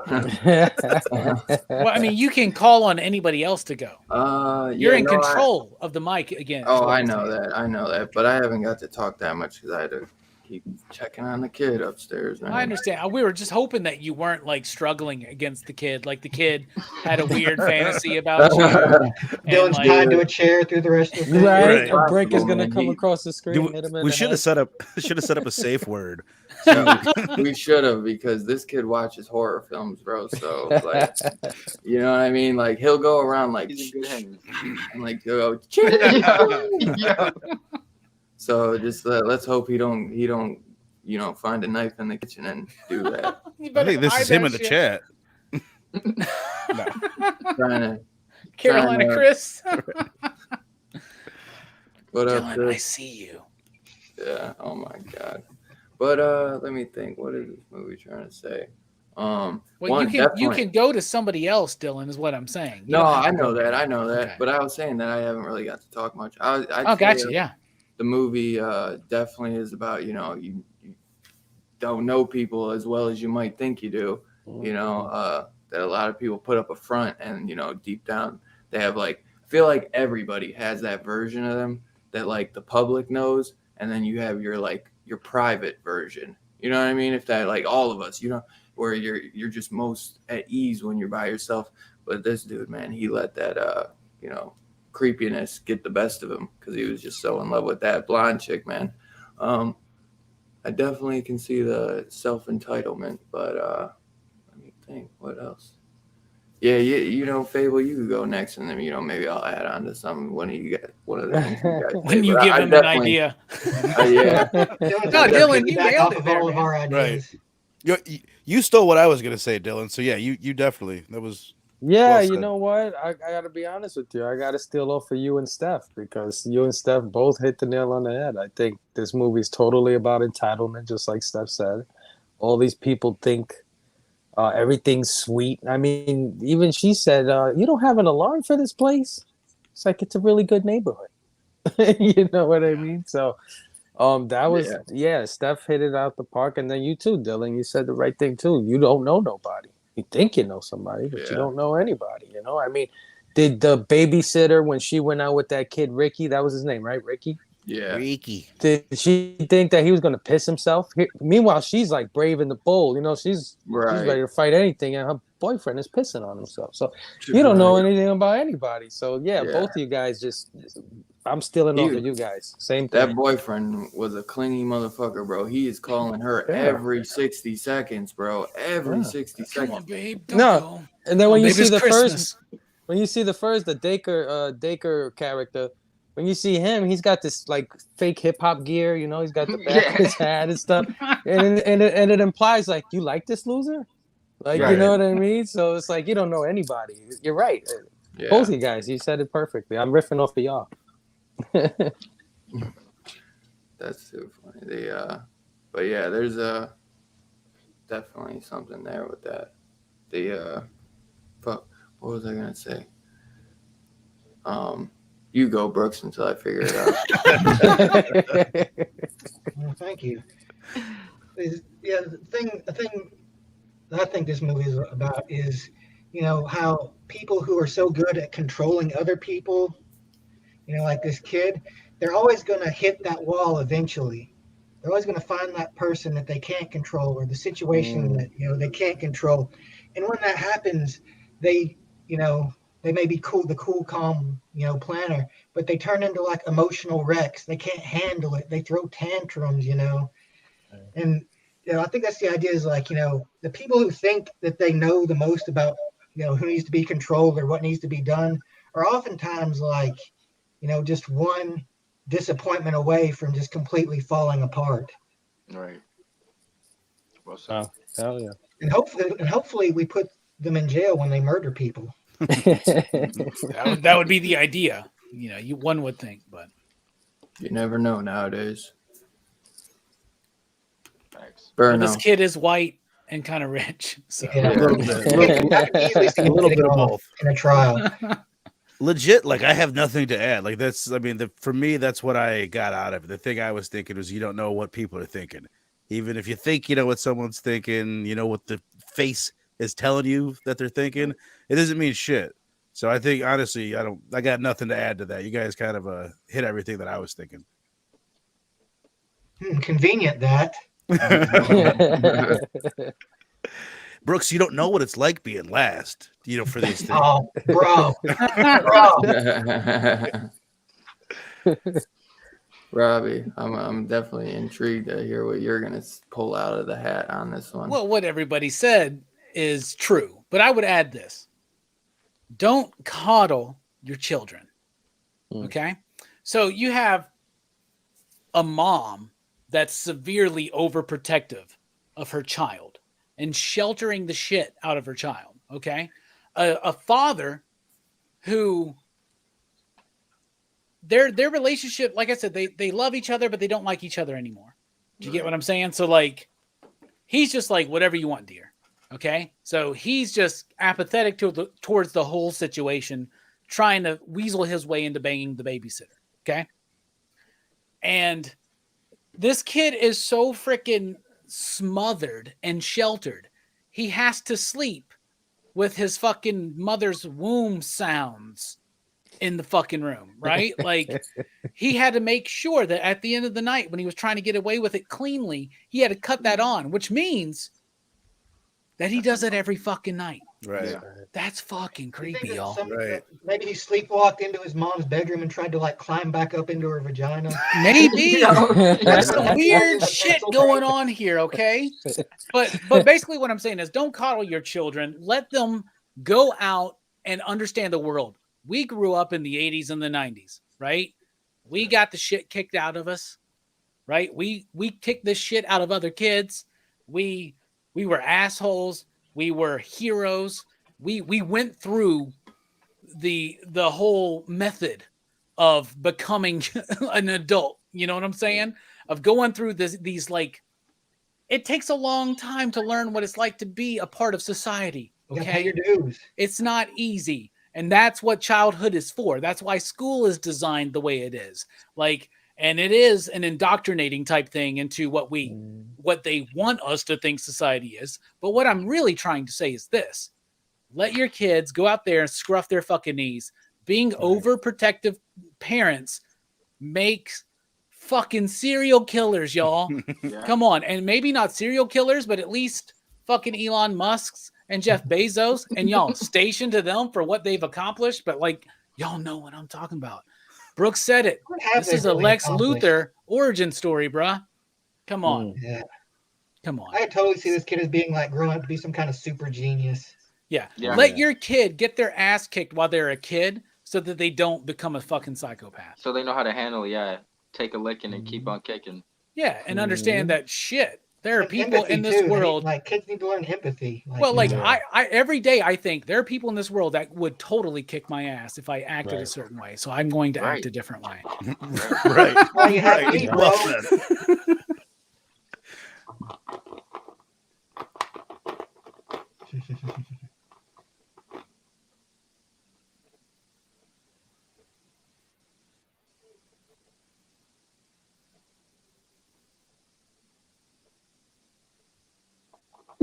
Fuck you guys. I love how he broke it first and said, "Fuck you guys!" Like, what did we do? I love it. You guys got out longer than me. Wow. I was trying not to crack. I couldn't do it. I was about to crack. I just kept looking at my lights changing. Dylan did it good. Dylan caught on so quick, he was just like, almost I thought immediately. I Dylan was like, oh started it, god. to be honest. I thought Dylan started it. I was like, You should have kept twisting that bottle the whole time. Just here. I know. I stopped like that. Oh, even Verno knew it was up that time. Yeah, right. Give me a minute. Oh man. What do you think it's about, Dylan? You got anything else to add? Nah, probably not. I mean, just I don't know, man. I think you said it too. Like, don't coddle your kids. Yeah, don't let your Someone kid said crawl it. back up in your vagina. Oh my god. It's a t-shirt. What happened to the good old fashioned? that's why they had the pencil on the door. Oh, honey's trying to come down the hall. Oh my Got god. almost halfway there last time. That's some Let it Stuart happen Gordon again. type of vibe right there. Yeah, no Oh. shit. Oh man, if Stuart Gordon did this movie, we would have Climb up seen in the the paint vagina. can go through the fucking head, bro. Yeah. You seen bone. We would have been like, Yellow too. Yellow was the perfect color, man. Yellow was the perfect color to go with Yeah, the it blood. was. You know, Yellow and red would make orange, right? So then there'd be this orange splash. Oh my god. Ugh. Welcome to Just the Goodness. yellow paint was enough. That was such a Right. gnarly Yeah. scene, bro. Like you heard the impact. It I Just love that- it. that's all- more disturbing all than about- it's more disturbing than like ripping someone's head off. Like Yeah. Right. like that. Oh my god. And that's was- all because of the scene from Home Alone. That's straight from it because Right. they're debating whether that would kill a man or knock a man back like it did in the movies. Yeah, the home invasion on a kid and the babysitter. Take away the babysitter, keep everything else. Home invasion, kid alone, Christmas time. It is Home Alone. Right. Yeah. But Yeah. not- And even before that scene and everything, it's still like the opening felt like Home Alone too. It didn't have the chaoticness that you get, with all the people at the house, but just like the way the camera was moving we around get- yeah. with the mom and the dad, it had that vibe for sure. The jokes were more adult, obviously, but it had the same feel. Yeah. And instead of watching old gangster movies, they're watching horror films. Right. Yeah. Really great. I wish they could have like afforded to like license an actual horror film to reference. I wonder what they would have picked. Because it would have had to been like, could it have been Halloween? Maybe it would have been a Christmas one. Maybe it would have been Silent Night, Deadly Night. Maybe it would have been Christmas Evil. Maybe it would have been Black Christmas. Who knows? Christmas Eve, I've not seen that. I have to look that up. Was it when year that come out? Christmas Dylan, Evil? Dylan, what is that? The 80s? Which one? Christmas Evil. It is 82 maybe. Wow. It's the one that Joe Corallo's always talking about, man. I want to pick that one up. I think it's done by 1980, not 82. I was gonna say 80, but yeah, 80. That's a fun one. Just got Jeffrey Duman. Jelani, by the way, is also scared of Ronald McDonald. You ever see Deadly Games? Read into that comment. Yeah. You ever see Deadly Games? It's called like Deadly Games, aka 36.15 code Christmas or something. It's like a French Christmas horror film. No. It actually if you saw the synopsis, or no, Vinegar Syndrome did a Blu-ray release of it. I bet if I showed you the picture, Robbie, then you would. Well, if Vinegar Syndrome did it, I'm gonna want to check it out. That's why, because I know I haven't bought anything from them in a while, but I want to get. They're redoing Graduation Day. I think they. Why are they fucking with me like this? And it's got like a new slipcover. God damn it! This has a weird score as far as like it's got an 89 on Rotten Tomatoes, which for a horror film is super respectable. Yeah. Then IMDb is 6.5, Metacritic is 67, and Google user is 82. It's usually, it doesn't go down like that. A lot of times the Rotten Tomato will be lower than the user score for a lot of things. IMDb is off a lot of times, I feel like. Yeah, they've fallen to shit.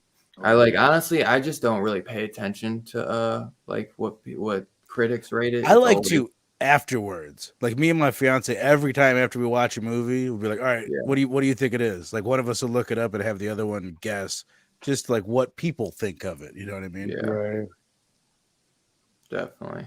Yeah, I'm the same way. I usually just watch YouTube videos though instead of like going on right.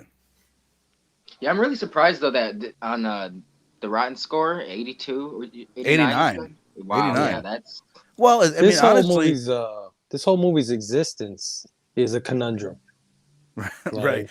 I think Rotten Tomatoes, it can definitely be wrong. It can definitely be biased. Oh yeah. But I think a lot of times it can be pretty close to what I think. Like we'll do that sometimes. She'll just sit there and have me guess, and she'll just name movies, and usually you can guess like it's pretty close a lot of times into what I think of the movie personally. For especially maybe not for like blockbusters, but for smaller films like this, it's usually pretty close. Yeah, that surprised me. Right. Yeah, it was definitely a great film. I can't believe like what it made. I never knew how much it made at the box office. Like that really like kind of that's crazy, man. Yeah. That's crazy. I mean, it should have got a better, you know, better theatrical release and better press marketing and everything. It's crazy, man. I mean, it's crazy, man. It's crazy. Sometimes they just slip through the cracks, though. You know what I mean? Exactly. Yeah. There's so many There's so many different components into what makes a movie successful. And like 99% of that is marketing, honestly, that's the bigger reason more than any other thing is why the whole industry is set on sequels and pre-established franchises is because marketing is so much money, you know, they can do less marketing.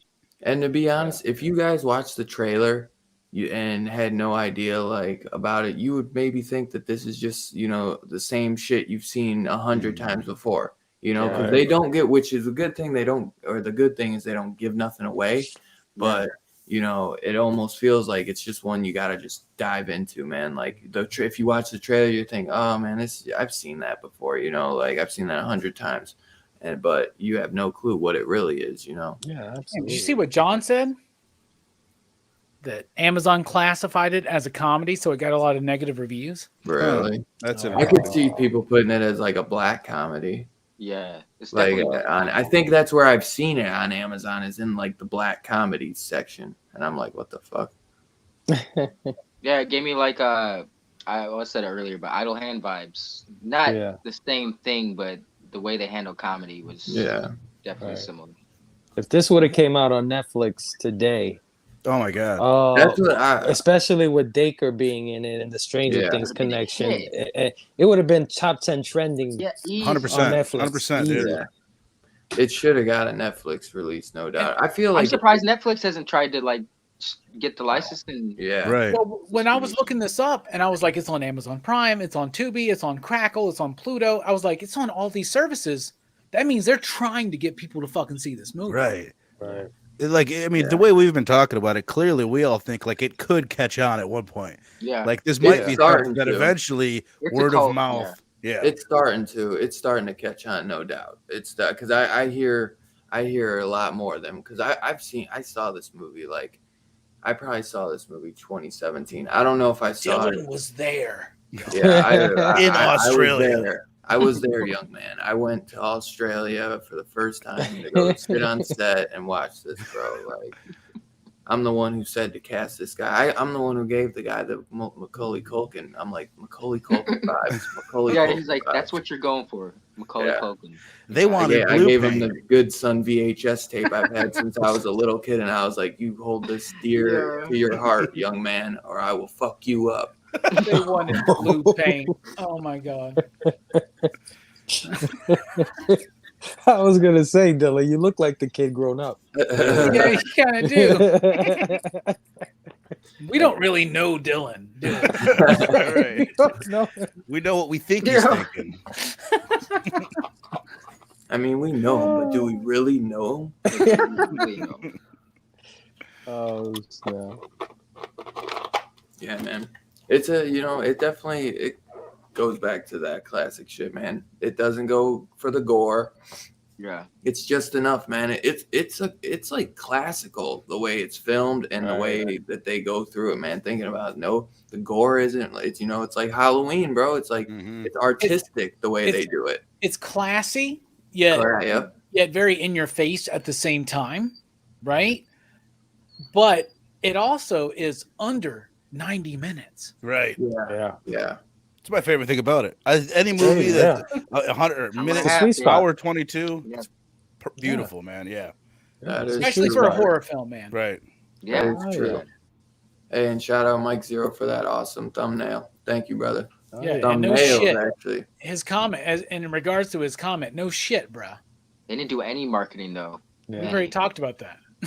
I'm just kidding. But it hides its budget very well. I mean, yeah, dude. You know, it's filmed in one house, so you don't have to do too many location shots there. You got the house, and then the implied horror. No, nothing really gets hit or it's visceral or anything like that. And there's even a shot where they show the inside of the house, and the paint can is kind of right in front of the guy's face. So you don't see anything. It's covering his face. I mean, it's shot perfectly for its budget. Like, yeah. There's Oh, dude, and dolly it's work great. too. I mean, you know, it's not like shitty camera work either. Yeah. It's Yeah. it And you looks got to high budget. imagine, like I said, $3 million in 2016 is the Well- equivalent of like what they did with, like, say something like Evil Dead or Right. Texas Chainsaw Massacre, where it's like, let's write a story involving one location and a small cast of characters, Yeah. and let's use our budget. You know what I'm saying? They did that with Halloween, right? This has got that kind of feel, and it works. It just totally works, man. Totally works. We're not going to do the ratings till Dylan comes back, though. I don't want him to miss any of them. I had my rating set. It might fucking be higher just after talking with all you guys. Even it was already high, but it could go higher. Because like I don't know about you guys, but I could watch this fucker again like tonight. Like, I want to show other people this movie just to Yeah. see their reactions. Like, go watch this, this little horror flick, and just to see what they think. Like, dude, why I've never heard of this. Right. And like I said, it was interesting for me to get my fiance to watch it. I'd already seen it, and then I was like, let's put this on. She wasn't feeling it. She was kind of like poking holes at it and shit. And then when the twist happened, she was instantly into it. And then by the end of it, she was like, that was a really good movie. You know, it's I could see not like falling in love with you have to, it helps if you're already into it, but that once it takes off, Well, it's a totally different thing. At first, it's cliche, right? Right. You're like, okay, I can feel where this is going, and then you don't. Dylan's back. But I was invested in it. Like I was rooting for this kid. I don't know. I was into his little struggle trying to hook up with this older chick and everything. I was into it. I bought in from the get-go. Nice, Jelani. Jelani with all the facts tonight. Yeah, man. Jelani, are you auditioning for Dylan's horror show? He's never been on one, man. What? Because he's usually working.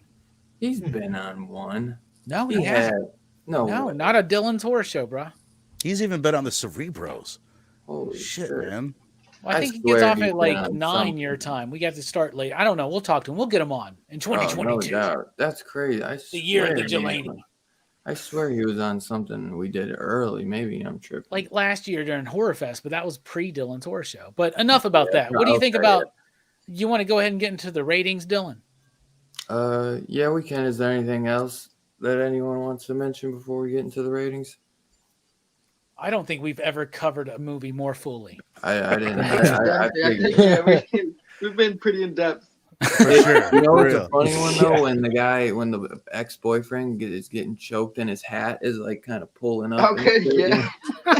That's good like detail, by the way, because it would be pulling up on him, you know. That's one of I think one of the creepiest parts is when he's driving that lawnmower into the shed. Yeah. Dun, dun, dun, dun, dun, dun, dun, dun. It's just the way it's shot right there. It's dope as hell. And that song's used in Home Alone. Mm-hmm. I don't know why I love this scene so much. Where he DQ. where he first comes, he's like trying to get the girls' attention. Douchebag boyfriend comes over and he's like, come have a seat. And he's like, no, like what the fuck? Like I just love that moment so much. They just play that so well. Yeah. Perry smashing some fucking DQ. I know. Just woke up from a weed coma. I've been there, brother.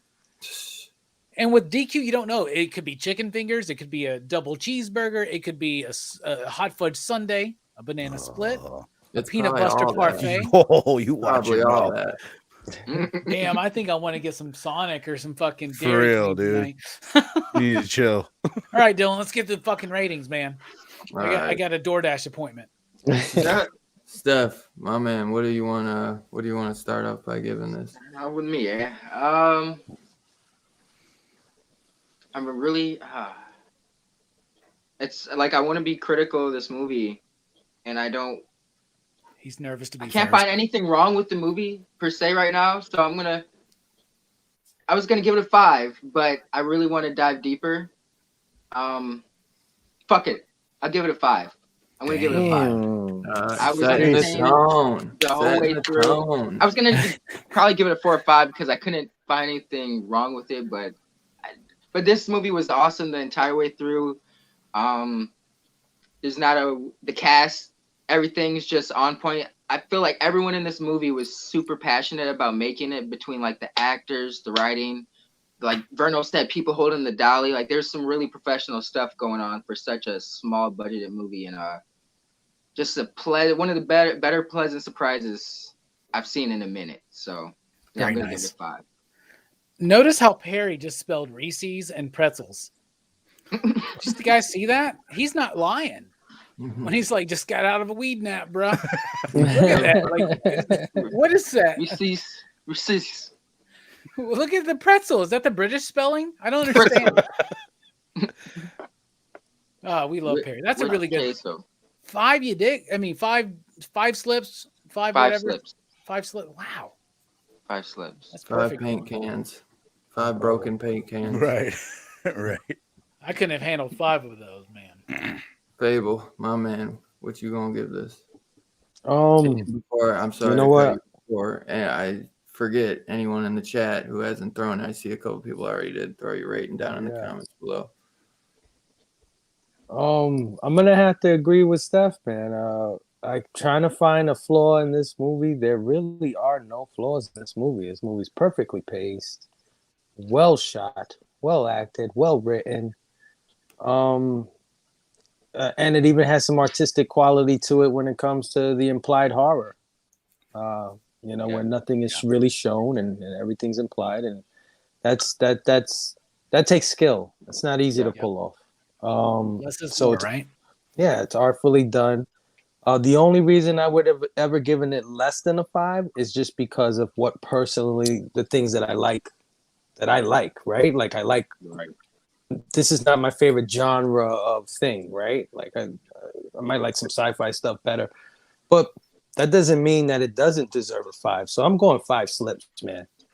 5 slips. This is a great movie. You know you're on the horror show, right? For someone who's like, this is my favorite genre. You like a lot of horror movies, Fable. No, you know what I mean. Like, definitely. The style of horror. Yeah. Home there's invasion. other things that I might like, exactly. There's other subject matter that I might go for more faster than this kind of thing. Yep. That I might gravitate to quicker. You don't want to see attempted molestation every Christmas. Right. But you can't.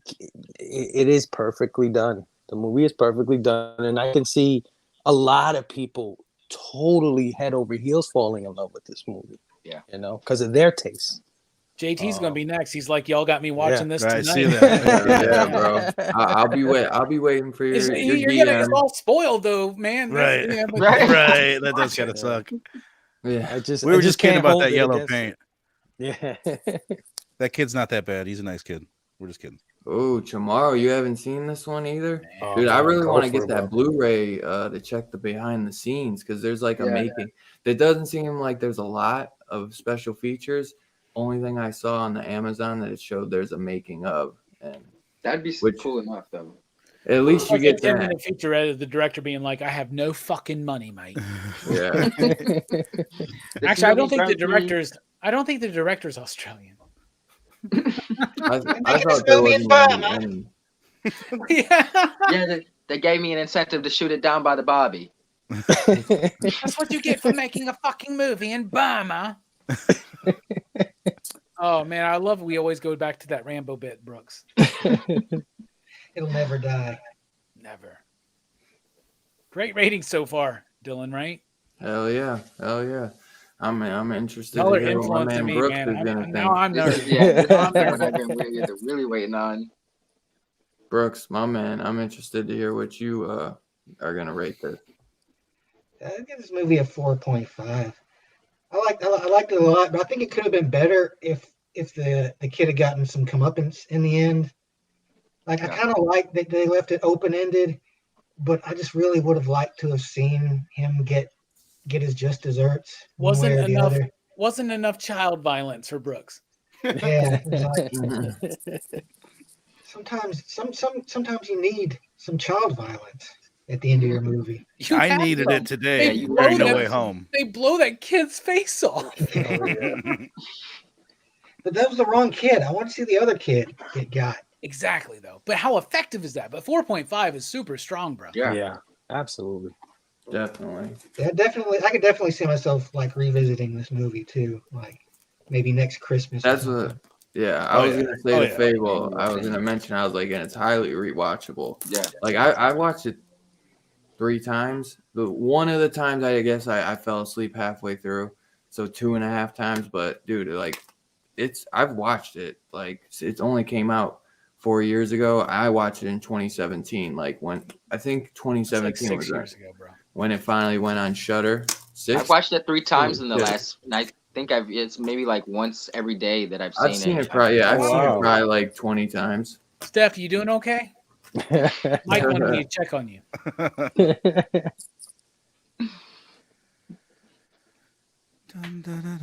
But Verno, my man, 4 or 5 is definitely respectable. Verno, what are you gonna give this tonight, my man? I came in with plans for a 4 or 5 because I gave Exorcist a 5. I've been trying to you know what I mean, not get too crazy on these things. Bro, I And- gave Exorcist 3 of 5. What's wrong with me? And my thought was like, well, is it as good as The Exorcist? It's like, no, but it's totally not that. And I'll judge this one based on what they were trying to do. It is what it is. It's not The Exorcist. It's a totally different kind of movie. The blending of genres and just like how much fun this was. Like this is as much fun as I've had watching a movie. Well, I The just saw opposite of I just saw No Way Home, so I won't say that, but it was really fucking fun. All right, it's not No Way Home, but I'm giving it a 5. I'm going 5, man. It's like as much fun as I've had watching a horror movie in a long ass time. And then I think Robbie, you said it earlier, like how often do you get surprised by things? And this is as surprised as I've been by a moment. Like it had all the things that you want. It had the music. It had the iconic moments. It had great acting, great pacing, great directing. It looked cool. There was a lot of good visual moments. Yep. I'm comfortable with giving it a 5 for sure. Yeah, man. Hell yeah, no doubt. Robbie, what are we gonna do? I'm sensing. I'm totally judging you too, Robbie. Yeah, we all are. I'm having an issue right now We all because, are. like Verno, I decided to come in here with a 4.5. Okay, and then we were talking about the movie, right? And I was thinking about my experience watching this movie and how like we're talking about it right now, and I think like when I wasn't making a joke when I was like, this is the most in-depth one we've gotten into. Like we have torn apart this fucking movie, man, and we're all watching it for the first time aside from Dylan, and we're just like enamored with it, right? So I wanted to do a 4.5 because I think it's good. Right. It pissed me off at the end until she flipped the bird. Then I felt good. If it would have ended with him getting scot-free away, I would have been really fucking bothered, man. Really? Right? Because not even Michael Myers got away with it. Okay? They got his little young ass. You know what I'm saying? But, you know, Steph, Fable gave it a 5. And I was like, oh, man, maybe they're right. Then Brooks goes 4.5. I was like, Brooks is being reasonable. And then Verno said what he said, and I was like, and this is the final Dylan's Horror Show, and we talk about how we're skewed sometimes with what we love, but yeah, my criteria is this: what are they trying to do? Did they do it? Masterfully. 5. Yeah, my It's a 5, you digs. A 5 slips. A 5 fucking yellow paint cans to the fucking face. Like a 5 fucking douchebag boyfriends getting hung in the backyard. Like it's there. 5 fucking womb inducing coma fucking devices under your bed. I don't know what the fuck, but this is doing exactly what it's trying to do, bro. This movie's great. And it may just be not my favorite movie of 2021, obviously, because it didn't come out this year, but it may be my favorite movie that I've watched this year. Wow. For the first time. So that's That's awesome. interesting, yeah. Dude, I remember when I first watched it too, because they had that little mid-credit scene. I watched all through the credits, hoping that there was like something at the very end too. I forgot to mention that. But wow. Yeah. And it means more because it's not influenced by nostalgia. No, Right. Exactly. It's your dead reaction to what you're seeing, and Right. what we're seeing Or is hype. something that It's all about hype. So imagine if you Right. take hype Throwback. and nostalgia and combine it, and then people will say it's the greatest Spider-Man movie of all time. Wow. I can't believe it didn't like even make a that. mill back, bro.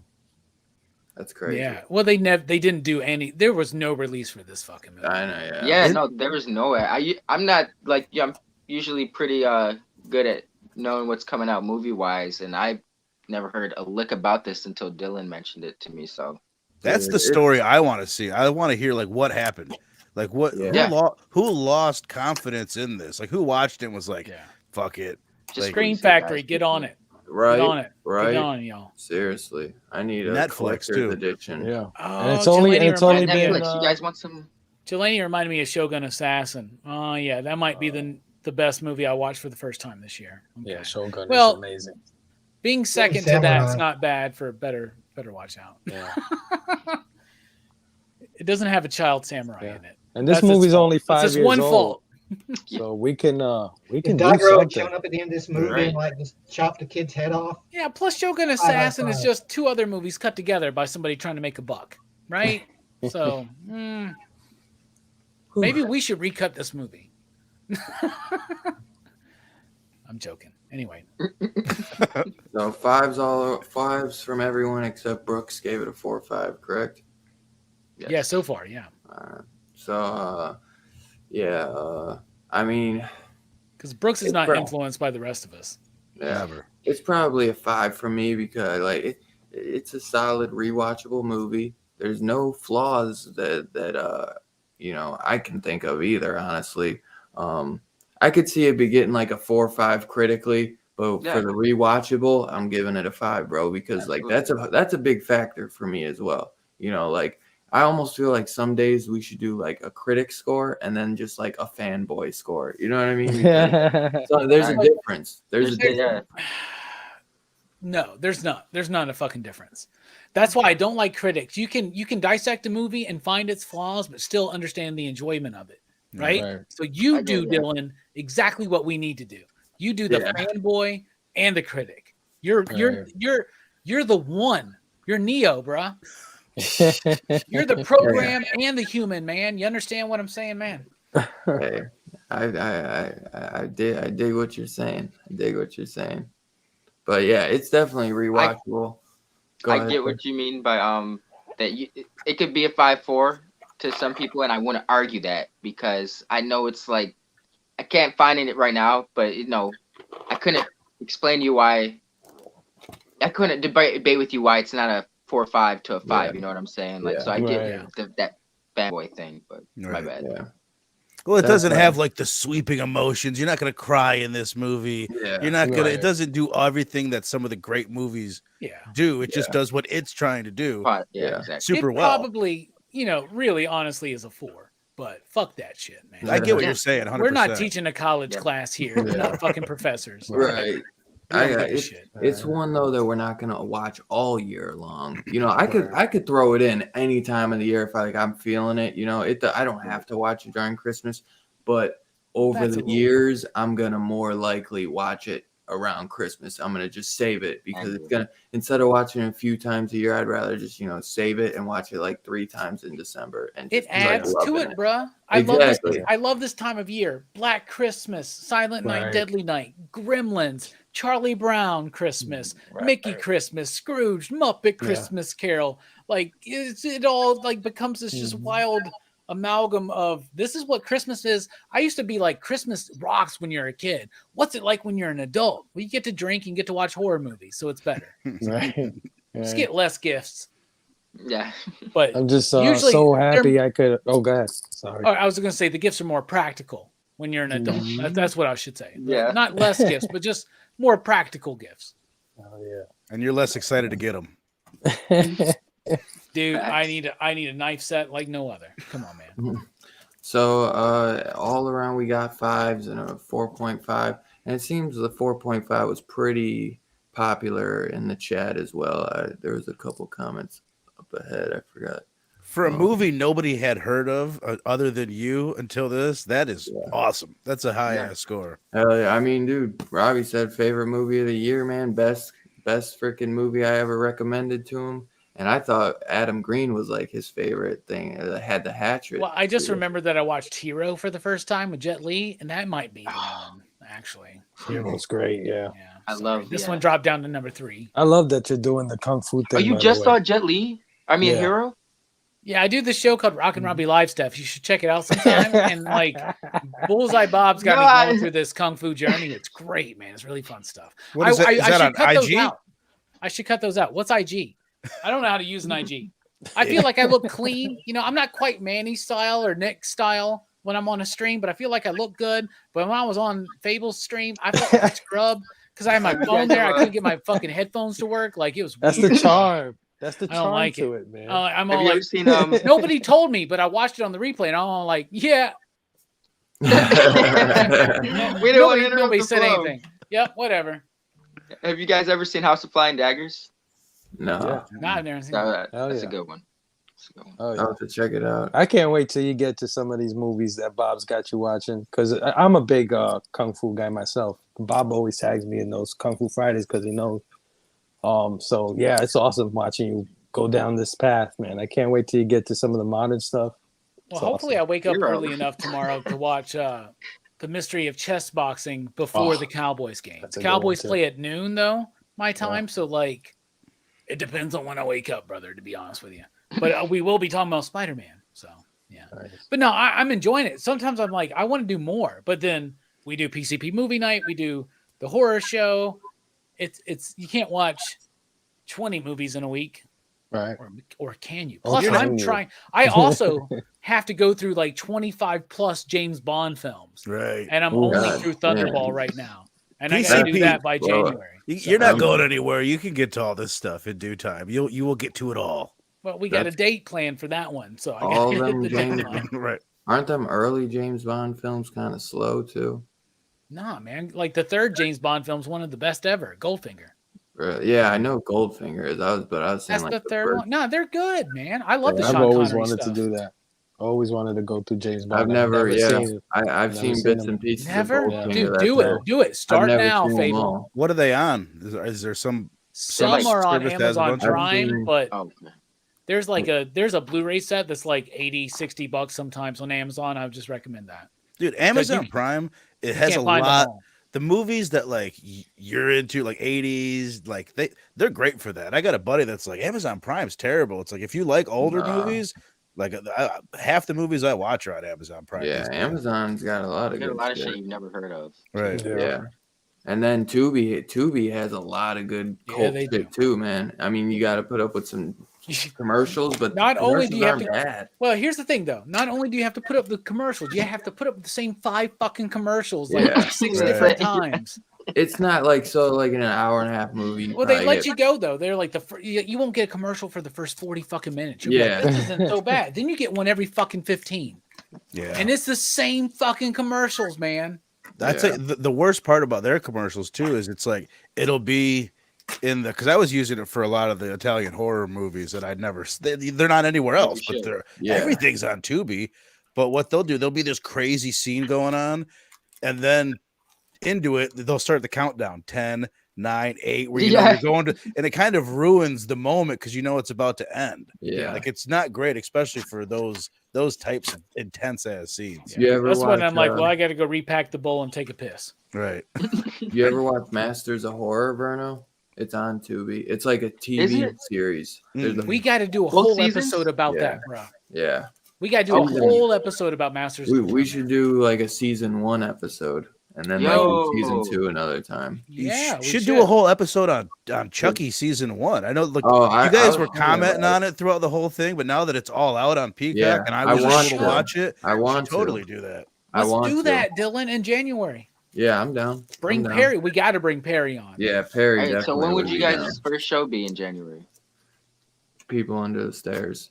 I mean, no, what day would you guys be doing Oh. Chucky? January 1st. Oh, wait. Oh, it would be no. the next week. What's that? The 7th? So Yeah, maybe well, we we should could- probably do that like that Wednesday or something, so we can just do it before then.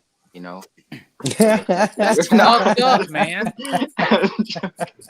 We'll That's talk. fucked We'll up, talk y'all. behind the scenes stuff. Don't worry about it. We'll talk. I want to do that to you guys. Hell no. You guys suck. That was from Josie and the Pussycats, by the way, everybody. That little line. Oh, But yeah, I'm so glad that's one of my favorite moments of this year was doing Josie That was a on great PCP one. movie night and hearing both Brooks and Jelani being like, I don't know why, but Robbie loves this fucking movie. He's always trying to get us to watch it. I watched it when you guys did that. Yeah? I'd never seen it either. Did you like it? Yeah, I liked it. The beginning part is definitely my favorite. There's Yeah. moments that lose me and it gets corny, but I Right. definitely understand the appeal. Did you watch of it again though? No, I didn't. And that, Watch no, it again, bro. It's a great point because it really does take that, especially for me. Like, I tend to like stuff more the more I watch it. It's also very of its time. Yo, if I was you're- just gonna say that If you're 20 years disconnected from TRL, Right. you're not gonna catch it. yeah, It's got the boy band. I remember when I saw it I was like 14 maybe, and I was like, yo, it's Carson Daly. That's only someone who was like watching Right. TRL back at that time that would Like get they threw that. Pauly Like, Shore in there. Right. oh, yo, yeah, yeah. Now you're like, oh fuck, it's Carson Daly. This is ridiculous. Right. because he was Who the fuck dating is Tara this guy? Reid. He's got his Right. fucking nail polish shit going. Yeah. Like, Right. what the fuck, man? It's great. I love that fucking movie. No, it's fun. The beginning is like so funny. I love what is their name? De jure. The band De De jure? Jure. De De Jure jure is the means best part love. of the Sure. movie. By De far. jure Like, I means love the shit out of Friendship. that. Friendship. Yeah. This is the life. I've been around the world with de jure. And what's funny is that Backdoor Lover, they're not meaning it with the double entendre. They're like Right. being very sincere about like a sly lover girl. Right. But Yeah. it's about anal, bro. That's what that song's about. Most things are. Most things are.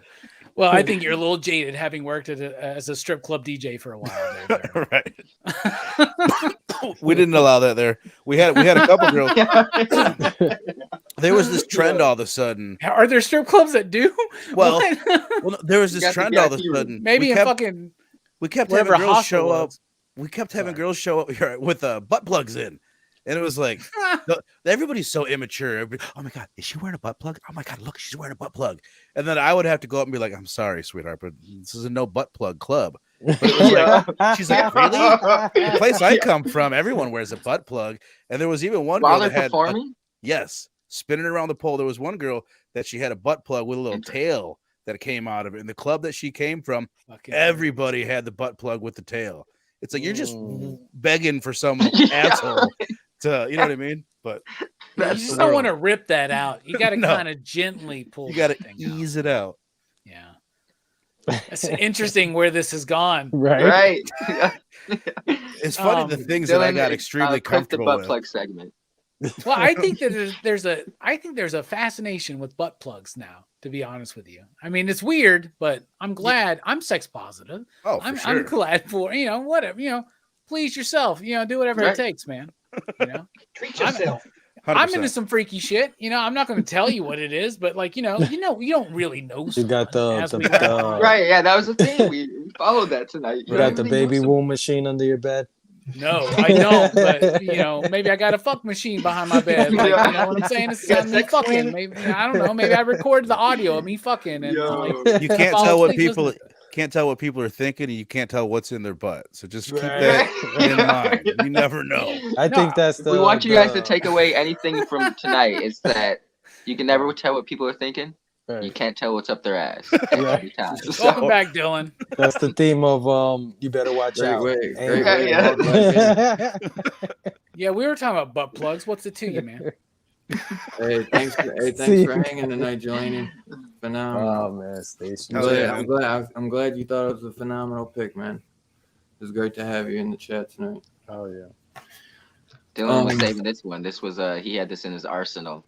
Yeah, I did, man. Yeah. There's plenty I got in the arsenal, and I'm just And you waiting. wanted to do Storm of the Century. Think about that, Dylan. No, I would have done this no matter what. I wanted to do a third show though, Yeah. like for the month, but Then I we didn't realize that next week was Christmas. yeah. So I was like, if we got to do one more, it's got to be this. And Dylan was like, I mean, do you want to do it? I was like, bro, I am not doing a show on Christmas. Come on, man. man. We can't do that. I guarantee you, there's gonna be at one point on Christmas night where you're like, "Fuck, I'm bored, man. We should have just done a show." That's And what I somebody's thought. going to be Yeah. streaming. Somebody's going to be Right. streaming. But I'm just saying that person is encouraging people to be like, "Nah, girl, I'm going to watch some YouTube. Yeah, right. They're talking about fucking this horror movie And butt plugs. and butt plugs." They have tails in them and shit. It's wild. Dylan's like, butt plugs. I'm like, I don't understand how they got there. Hey, give me 1 second. I gotta run up and check on this kid, and we'll do show and tell after. He's But, running out there. average- He's running to The make safe- sure the he's not safe word watching. is the safe word is butt plug, by the way. Butt plug. Something happens. We finally figured out the safe word. So It's Oh my God. kind of like what was that movie? Shit. the butt plug movie. got What it. are you Right, talking I'm about, running Steph? through. No, I was gonna say I was Is gonna it turn on it into a Tubi? bit. What's Rosebud? Rosebud. Yeah. Oh, You were- Citizen Kane. Butt plug. Yeah. Citizen Kane.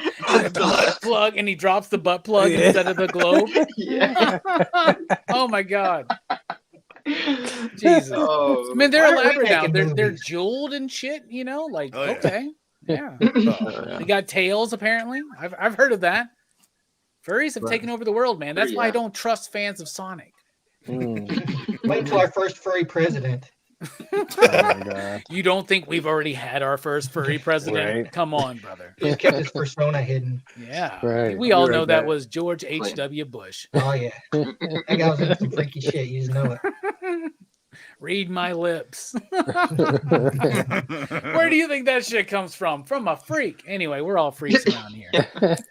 When Dylan comes back, we're doing show and tell. But until then, yeah, man, this has been fun. This has been a good one. Hey, Oh, Dylan's horror show, man. Let's how fucking awesome is Dylan, y'all? Let's My shed guy, some man. praise and love on Dylan. Yeah. 1 year, he's only missed shows on like say certain holidays or certain special events. Like even when I wasn't down to do a show, I was like, I gotta take a break for a while. Like he was still doing shows, man. Yeah. Like and Steph and Fable and Brooks and Verno and Perry and we've had so many people on the show this year, man. And what a great show. And I'm so proud of my man Dylan. What do y'all think? Hells Oh yeah. yeah. Absolutely. Yeah. I mean, I love was it. hanging with him when he was Dylan's Comics and he was still doing comic reviews and stuff like that. And,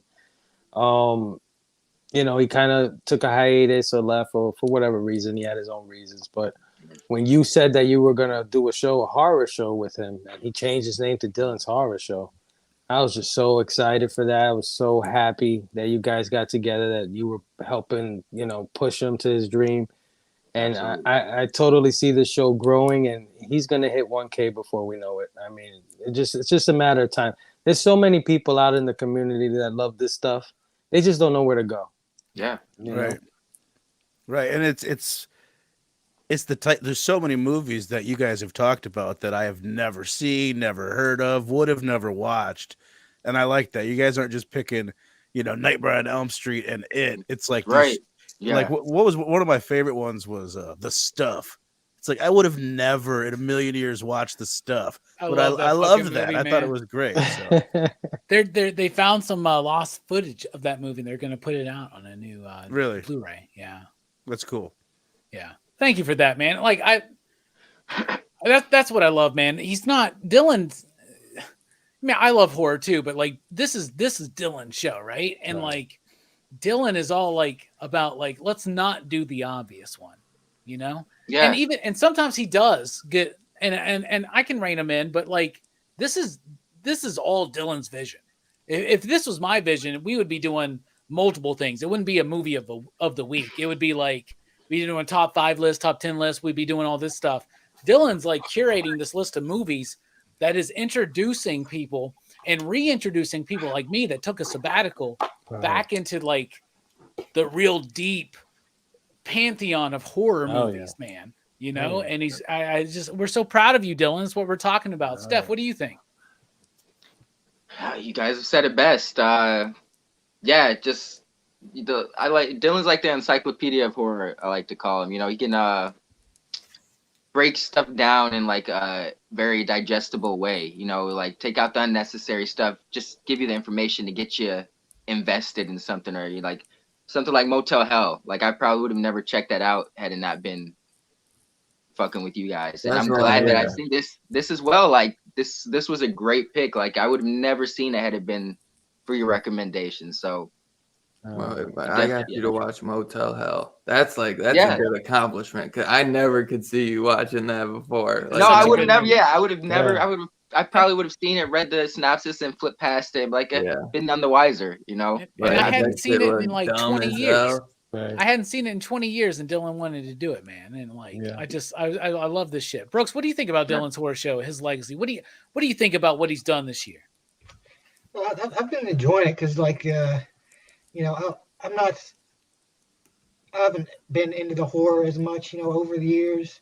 Like getting into horror has been a relatively new thing for me. So like a lot of these movies are like it's the first time I'm seeing them.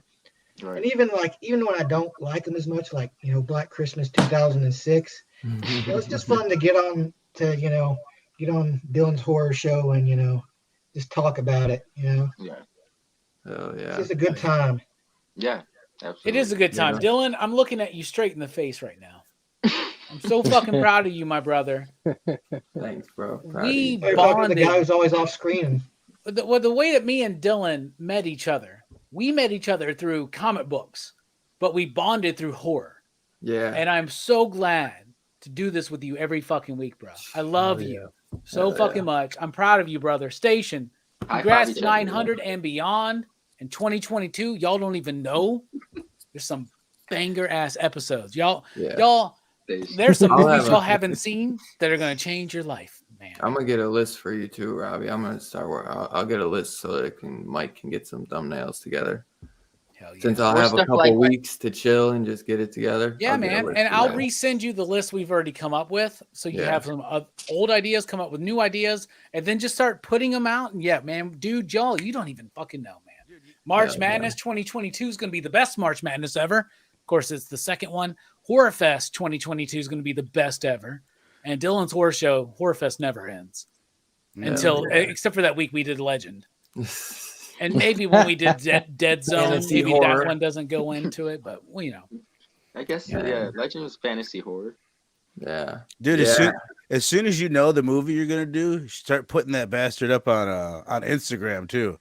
Because I'm always trying to figure out, like, what is he doing next week? Then I'll go to the week before. I'll go the last 5-10 minutes and try and figure it out. Yeah.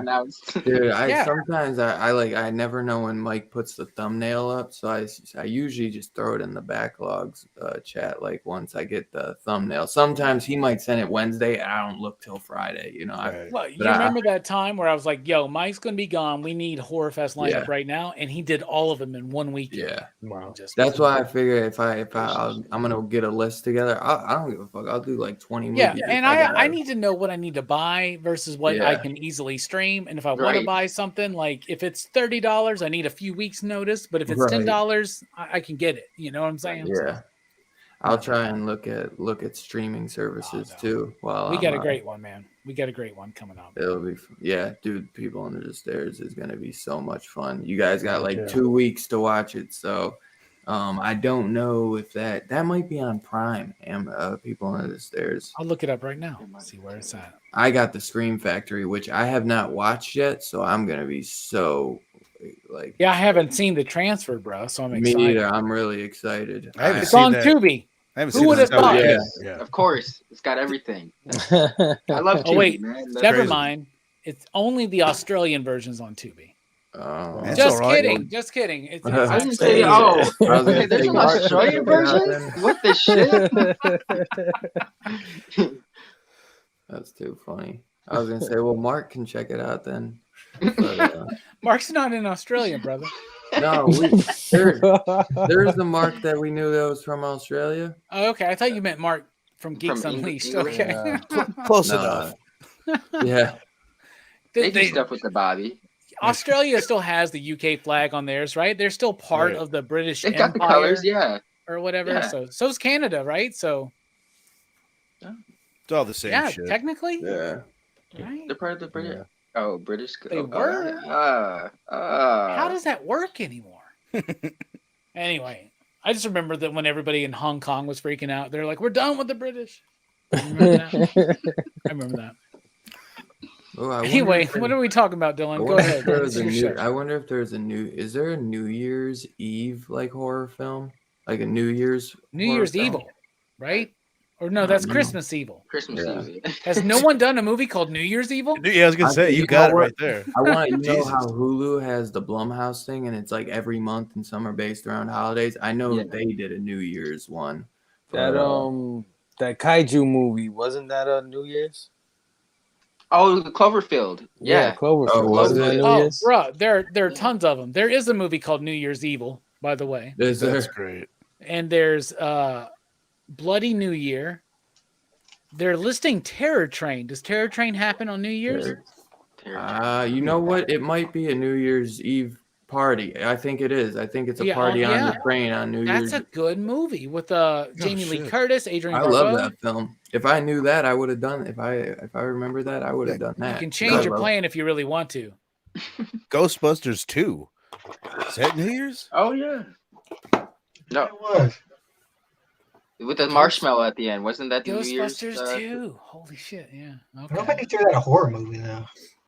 Right. That's a good point. Comedy? Right. I mean, it's Comedy got horror? horror vibes. Yeah. It's got some horror elements. Yeah. It's horror enough Yeah, for Dylan's horror show. Ghostbusters 2 is there, yeah. 100%. Holy shit. Okay. Money Train? Wesley Snipes and was it Woody Harrelson? I remember that movie. It wasn't good. It's not a horror movie either. Anyway, yeah. Is Terror Train about New Year's? Is that what you're looking up, Dylan? What are you doing, Dylan? What's going on? Yeah, I was trying to see. I think it is though, because I remember it being a party. Are you changing the show now? Nah, Okay. because It looks Fable so wants to tiny come now. on. Fable wants to come on for people under the stairs. Steph is coming, so because I wanted to have like a nice little group. Let's of remember people that for next year, man. Yeah. Well, plus, I wanted to have a nice little group of people. I mean, I'm sure they'd come on for Terror Train too, but I mean, it doesn't. We don't have to do it on New Year's. I think that's a hard one to get on Blu-ray too, and I don't see it streaming. No, you anywhere, can really. you can get a Blu-ray for like $20. Oh shit, man! Okay, get it. Yeah, it is. It's a New Year's. It's a New Year's Eve party on a moving train. Damn, I forgot about that. But yeah, you can. The Scream Factory. Well, the they show's going to be after New Year's Eve, so it doesn't work this year. Yeah, no, Yeah. it's fine. I honestly, we don't need to do it on New Year's either. But the Terror Train Scream Factory is hard to get, but it's a collector's edition. It has like really bare bones special features. I think Kino Lorber has a Blu-ray, and it's actually only $16.89 right now. Nice. And it has 2K scan, new on camera interview with director, and it has on camera interview with the screenwriter. So it has just about the same special features as the Scream Factory. I think they're different because they can't use the exact same ones, but they're like both bare bones. So how about this? We're doing People Under the Stairs, but we will have a bit in the beginning where we're like, Happy New Year. Have you guys seen Terror Train? So maybe some extra credit if you want to watch Terror Train. Right? Hell yeah. It's a good film. Jamie Lee. It's one of her. Oh, wow.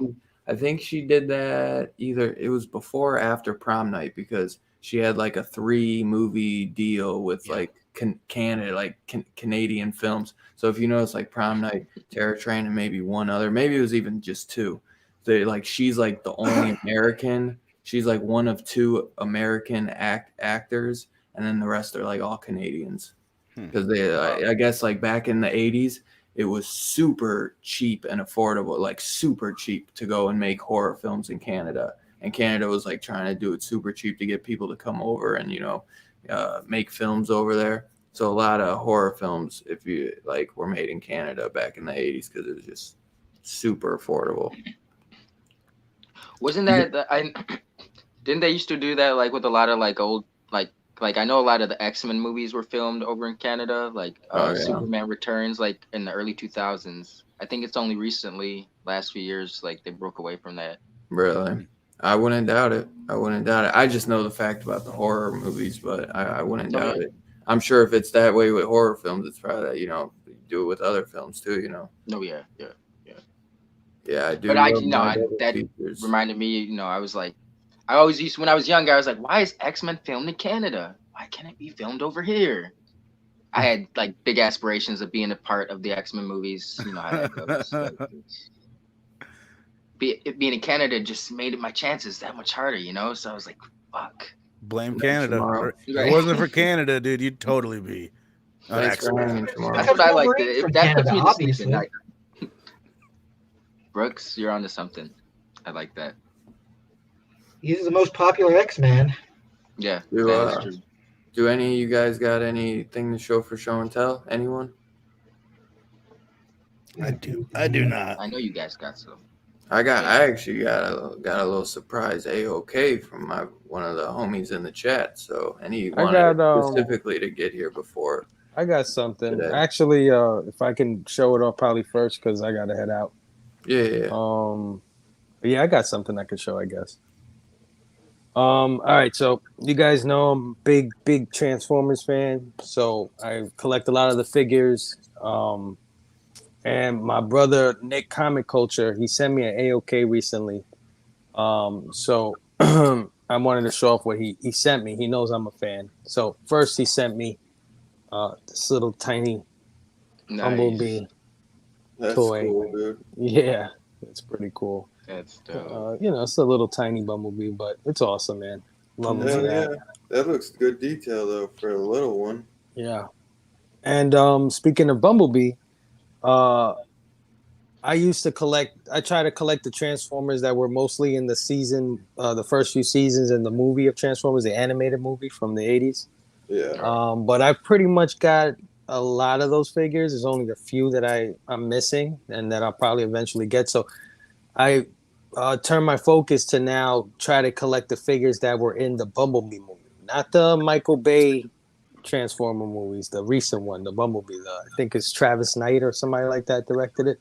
Yep. Anyway, I try to get the figures that he did in that movie because I feel that those is what we should have got from the Michael Bay movies, not his designs. I never really liked his design. So anyway, long story short, Nick sent me Blitzwing. Nice. Who's in that Bumblebee movie. He's the one that chokes out Bumblebee and rips out his vocal cords so that he doesn't talk anymore. So Nick sent me that. Yeah, that's awesome. Oddly enough, I was already on the road to collecting these things, and he kind of set me off already. So that's awesome. And then I also picked up from that movie Ratchet. I don't know if you can see him. He's the one that got cut in half on the moon. So yeah, got him. And they had this cool little sale going on, a 2-pack at Target. So I ended up getting this Bumblebee 2-pack, and one of them is the Bumblebee, the one that turns into the buggy, the Volkswagen Beetle. Oh yeah, that's why it's smaller. Yeah. This one's from the Michael Bay thing. I don't really care much for this figure. I didn't want it for him. So you got the bug and you got the Camaro. But that's still right? Yeah, the bug That's and the cool, Camaro. man. Yeah, you That's can see it on the back. Oh yeah, that's fire. That's really cool, man. Yeah, so I'm happy to have him. Seinfeld, baby. I just like how much Bumblebee 2-pack sounds like Bumblebee tuna. Better than a butt plug. All the figures I showed you just now, of course, which one do you think is the most expensive? Which one do you think I paid for the most? The smallest one. The smallest one. Yeah. No, this little guy. Oh my God, it was a nightmare to track down, but I got it. Yeah. Wow. That's all. That's my show and tell. Just a couple figures. Thanks, Good Station shit, Nick, for What sending was me that it? stuff. Babe, I know you said you gotta go. Two Yeah. Gun Ass said to stay for show and tell, but I think he's talking about the thing he sent me. So if you want to stay, well, I'll show mine off real quick, and then you can bounce out. All right, yeah, let's do it. It must. I have no clue what he sent me, so it might be some dope that I guess he wants you to see. So yeah, Two Gun though sent me a package. Said that he wanted it to get here before the show, knowing that it's the last show of the year. Let's see what he sent.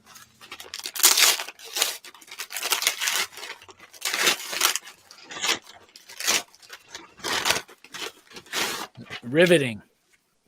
Riveting, right? No, dude, you'll be glad I opened it. Let's see, for a giveaway, unless you decide to keep.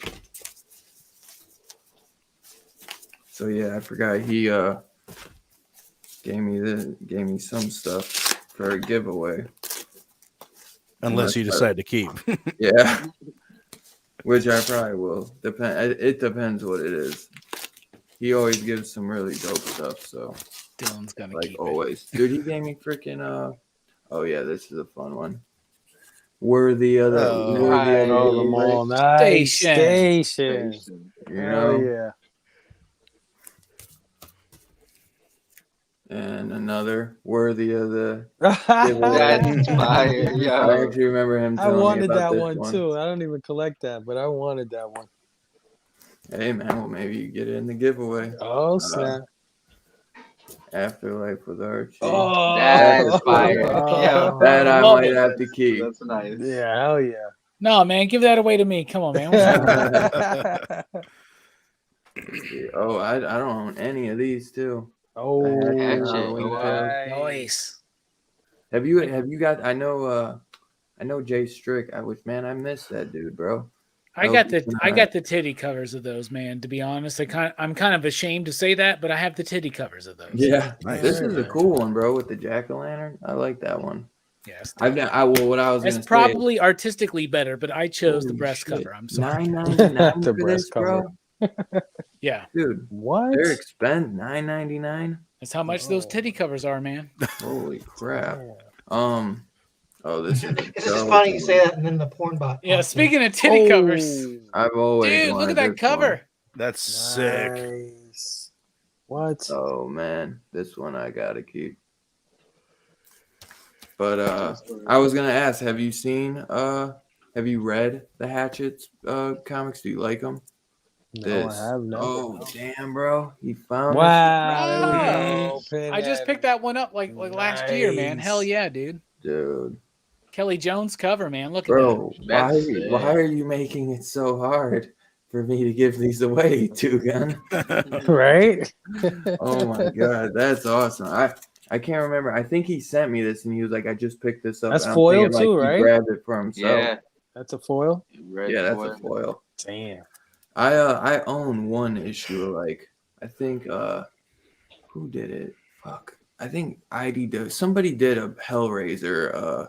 IDW had the license last. Was it IDW? Yeah. I think it was maybe like 5-10 years ago, and I Yep, got that it. would've I got like issue 1 of that, and that looks really good. But so some good ones. That's dope. That's Two dope Gun, as shit. you're awesome, bro. I know y'all would love these. Yeah, he ain't giving none of those away, y'all. Come on. Yeah, you should No, keep all of those. I'm gonna give I'll give those away. Those are channel worthy, man. Yeah, because I'm changing my Betty and Veronica to Pinhead Man. Yeah. Yeah, dude. When I saw that at a con, I had to fucking get it, dude. That's such a great cover, man. This one says, Merry Christmas, Dylan. Enjoy. Hashtag Dylan1K. Hell yeah. Hell, fuck oh. yeah. So another one. So see, Oh, I nice. definitely gonna give one away. There you Those go. are perfect for the giveaway too, man. With everything we do in the channel. And then, oh wow, that's a cool one. That's another Shining homage, but with Bruh. Victor Crowley. There we go. Yeah. Bruh. That's an ugly motherfucker. Yeah. Yeah. Wow. Oh, that one's not too bad though. $4.99. That's awesome. Yeah, Dude. that's regular price. It's only the good art design and the titty covers that you have to pay extra for. You said though. Which ones were hard to track down, Two Gun? The hatchets or the station? I think he's talking about the station covers. This one says, I hope this is worthy of a Dylan's horror show review. If so, make sure to have Jelani watch it. Oh, I want to man. hear his reaction. Oh, Ben we Affleck in it? Is it Teeth Part 2? Let's see. Not even looking.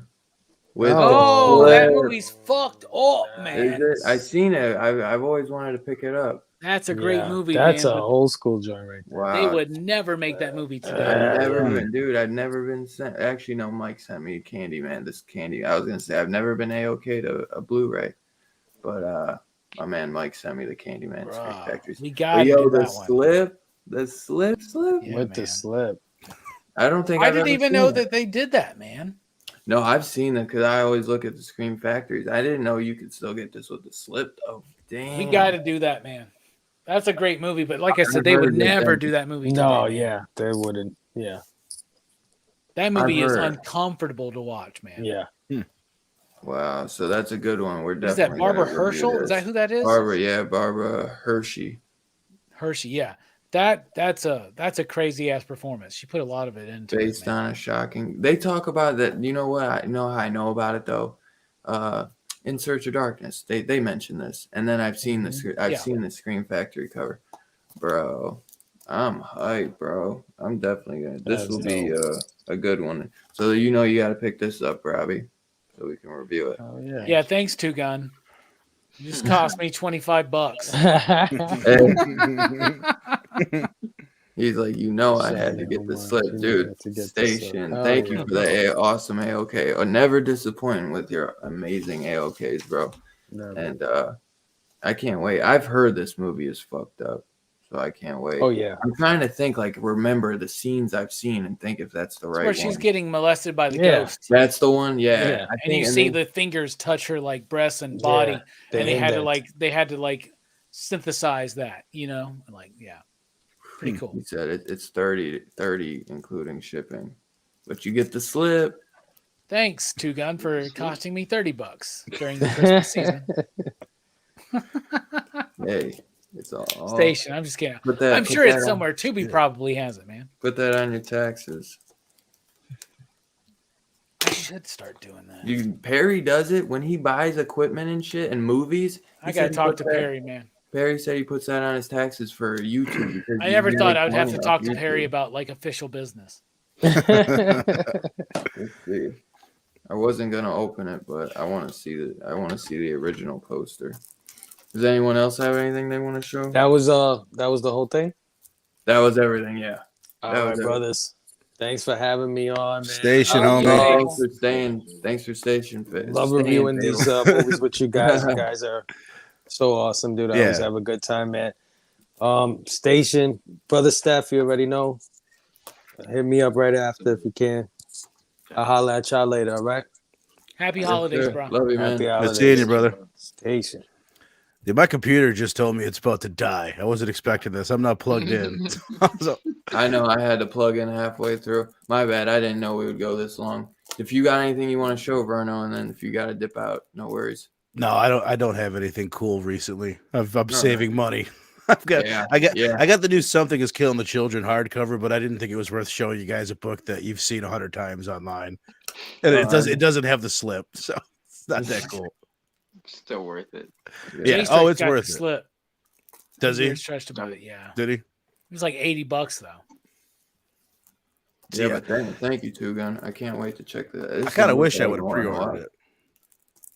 Yeah.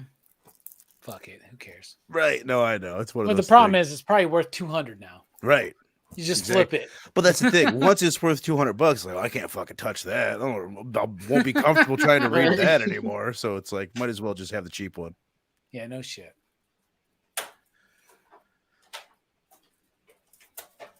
Robbie, you got anything you want to show? Steph?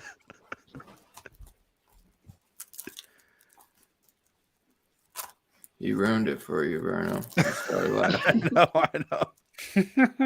Yeah, I got some stuff. Steph, you got anything? Brooks? No, I'm Wait, not you said me. I know you, but I'm just asking. Oh, you. okay. You're next, Robbie. Okay, here we go. I wanted to show this while Steph was here. So, I got a morph, Yo. Mark. but I gotta get wow. I gotta get two more. Oh, So I'm gonna keep one on card.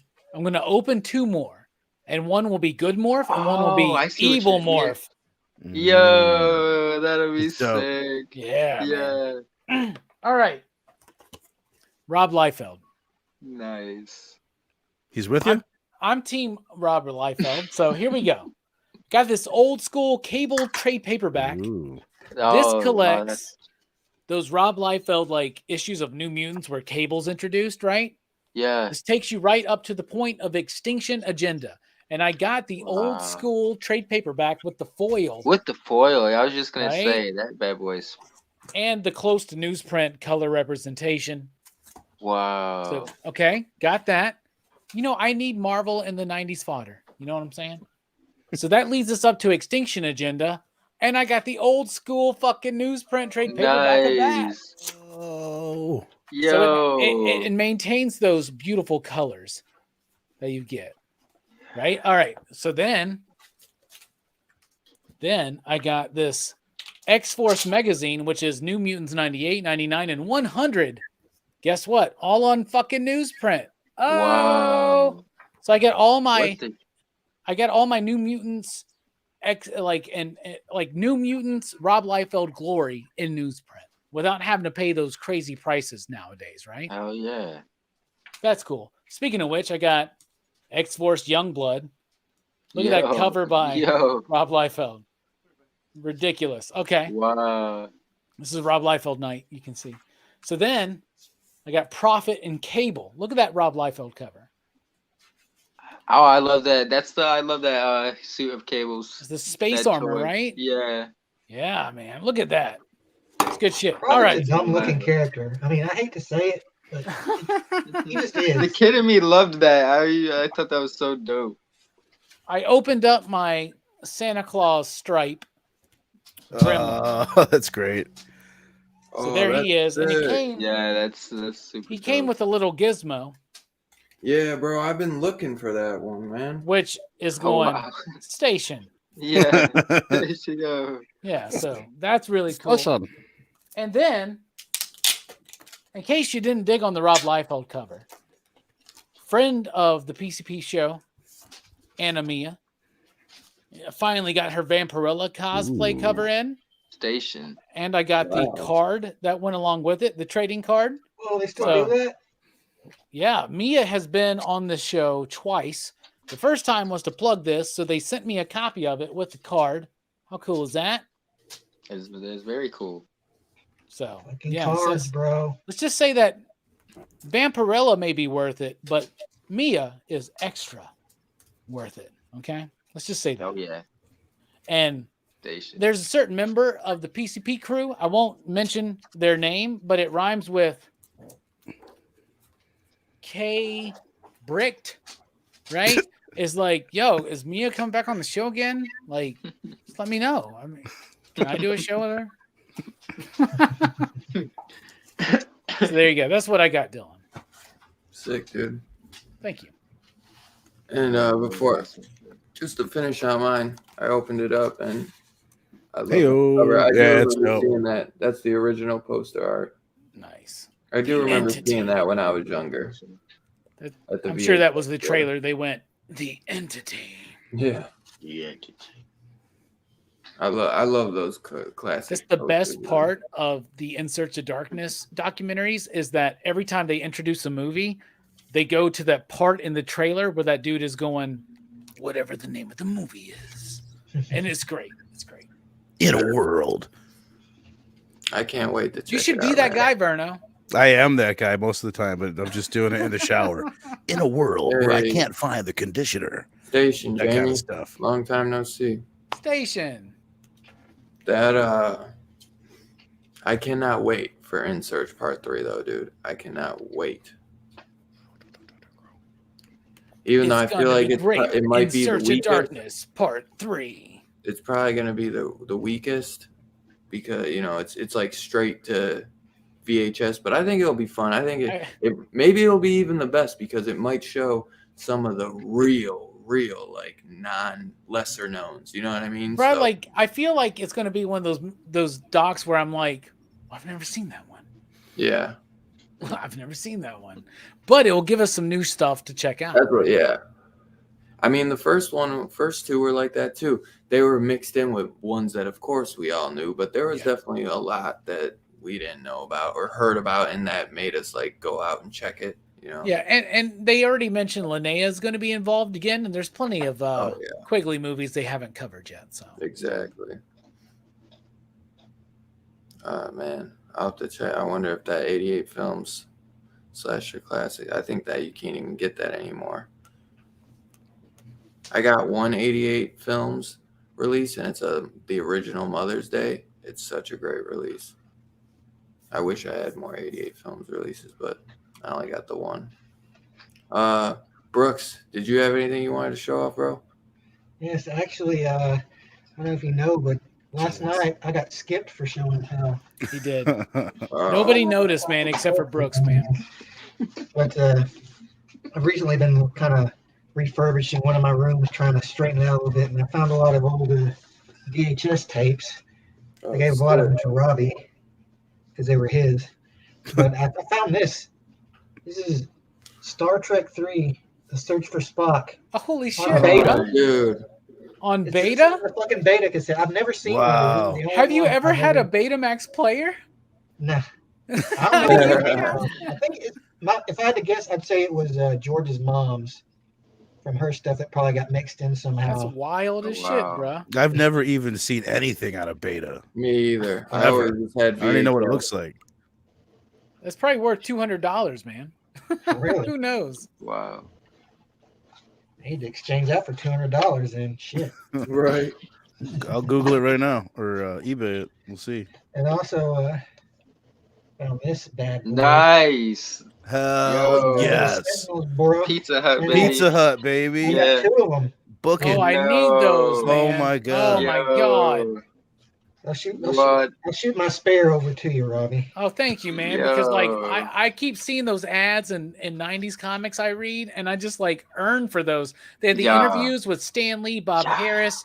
Was it Mark Powers or Scott Lobdell. Scott Lobdell and Yep. Fabian Maybe Icieza? Icieza. Oh my God, bro. I love that shit, man.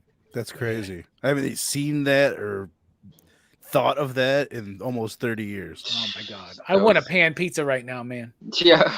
Man, I used to watch that cassette over and over and over again. A Oh, shit, factory. man. Facts. You're a Fact- fool, Charles. You're a fool, Charles. Why do you How do are we things going to to what make you peace already? with us? They can't even Factory make peace with sealed each other. Star Trek 3 Search for Spock Betamax. It's just sold for $125, but that's factory sealed.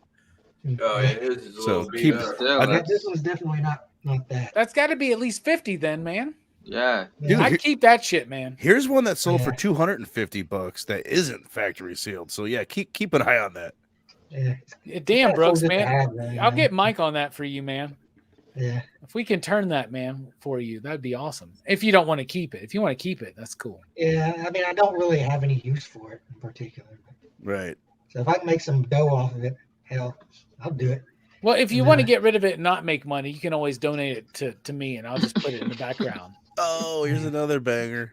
This is Yo. another one I watched a million times when I was a kid.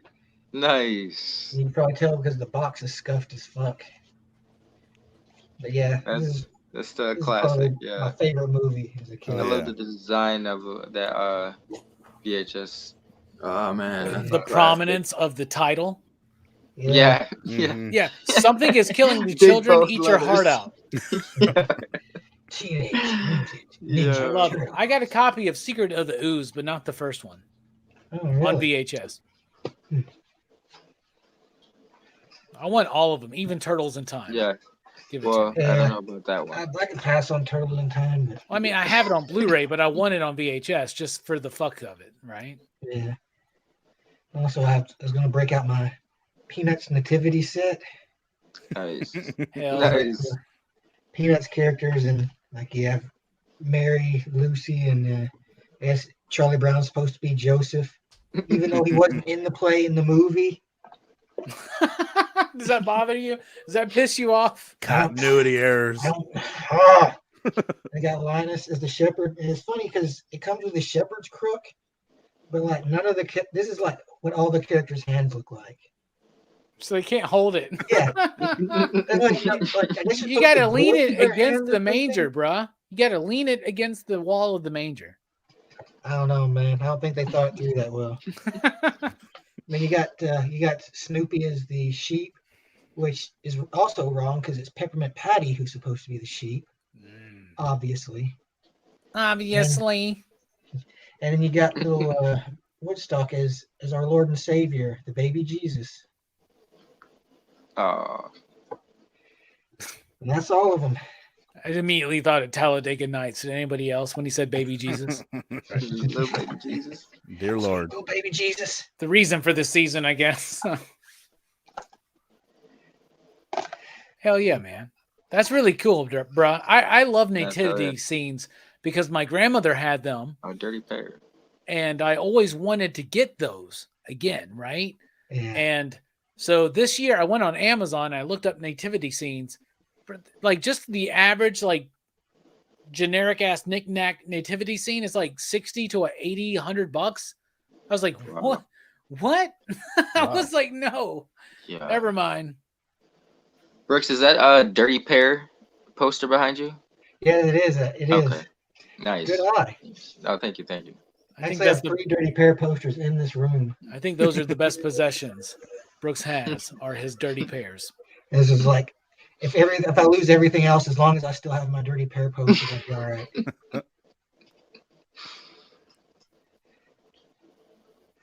But yeah, Sorry I forgot you on show and tell last night, Brooks. that's fine. I could have told you. I could have said something. Brooks was like, it's getting late. Fuck this. After we ended the show, he's like, you didn't ask me to do show and tell. I was like, what? You're just now telling me? Come Yeah, on, just bro. wait until the end to drop that on him. Like, I'm a trickster, I'm glad you got it out, though. Glad you got to do it. Good shows. Now you made me want to track down those VHS tapes. You It's made me want difficult to nowadays. Google what the fuck Dirty Pairs is. Dirty Pair is an excellent manga and anime, bro. You should check it out. Okay. It also could mean 2 sweaty ball sacks. Yeah. Do you have anything you want to throw, Steph? The lowercase. No, Dirty not Pair. the story. For sure. So yeah, I think that wraps it up, son. Oh yeah, man. Great Show. show and tell. Peanuts Nativity Station. But That Wednesday. yeah, bro. Great way to end 2021, no doubt, man. I appreciate everyone. I appreciate Two Gun for the AOK and some nice deets for the giveaway when we do it. Yeah, dude, I just appreciate all y'all. Y'all are the best, man. Thanks for being the best freaking co-host ever, Robbie. You are the man. Love you you, are Dylan. the best. You're Love the you man. too, man. I couldn't do it without you, man. And I probably wouldn't keep doing it without you. It's just too much fun, having you as a co-host. Agreed. So I cannot wait to, fucking kill it in 2022, man. It's only gonna get better and cooler movies, And we, like I said, bro, we haven't even scratched the surface. Like, there's so many good ones. Like, we've just done some of the more known ones. I feel like I've thrown some lesser knowns in there, like this one, obviously, which was a great way to end the year. But if you look through, a lot of them are like, I feel like not as mainstream, but cult classics. We're trying to attract an audience as well. Hell yeah. So sub up and like and share and all that stuff. Hell yeah. Get that 1K. And y'all got anything you want to throw out there before we get out of here? Real quick, the final Rockin' Robbie Live of the year is tomorrow night, 7 p.m. Central Time. Spoiler talk on Spider-Man No Way Home. And then Thursday night, 8 p.m. Central Time on PCP, the Festivus stream, 4th annual. We'll be airing our grievances, showing our feats of strength, talking about our favorites of the year, and having a grand old time. So join us Thursday night for Festivus. Hell yeah. And we won't be doing a horror show next week because it'll be on Christmas Day. So we will catch y'all back on January 1st, Saturday, 8 p.m. Eastern, to review Wes Craven's People Under the Stairs. And dude, the Scream comes out, so we might have to fucking get in the Scream series, bro. Like, if we possibly can. Yeah, We're like, doing that for Horror Fest. I was gonna say, yeah. oh yeah, fuck. You could Do the new one. Well, never mind. Yeah, but Do whatever you want. I'm just saying we're going to do it on PCP. And well, maybe we'll do like I'm going to try to do Warner. it better then. Yeah, well, maybe we'll just like review Scream or something if we did do it. We'll see. See. Whatever you want to do, man. We don't have to. We can always just review the new one. Do the new one. Hell we can review the new one when it comes out, bro. Yeah. Don't Maybe forget do Chucky. that. No, I want to do Chucky. Get you, Perry. I don't know if Steph would want to join, but whoever wants to, that would be a fun one. I know Perry and you want to join, definitely. Hell yeah. And I've been meaning, like, I've been giving it a few weeks because I want to binge it all again. Like, right. I've watched them all, and I've watched each episode when they first came out like 2-3 times. So like now I kind of wanted to like give myself a breather from it and then come back in it. So I feel like I'll figure it out, but we'll get it in January for sure. Maybe like second or third week of January. So I want to give everyone time to watch it too. So I know it's not that long. It's only 8 episodes, but some people, it takes them a little bit, For sure. I'll mention if anyone out there cares, I do have an episode coming out hopefully tomorrow. I already did it. Hopefully I should have it out on No Way Home, it was a fun ass episode that we did. Yeah. We were both super geeked out over it. So that was fun. And then weekly reviews every Wednesday. Yeah, dude, I really wanted to talk about that Spider-Man, but not everyone's probably seen it. Right. This movie was better. Yeah. Better watch out. I'm just saying. I'm sorry though if I cut you off, Verno. Were you saying? No, that was it. That I said my piece. I said it. Go check out the Cerebros. We do cool things. Go sub up. Steph, you got anything popping you want to talk about before we go? Anything going on with Brandon? Tonight, tomorrow it's Sunday on Fable's Instagram. And Wednesday, Whiplash Wednesday, Nick, Big Herm, Fable, Trav, Brandon, me.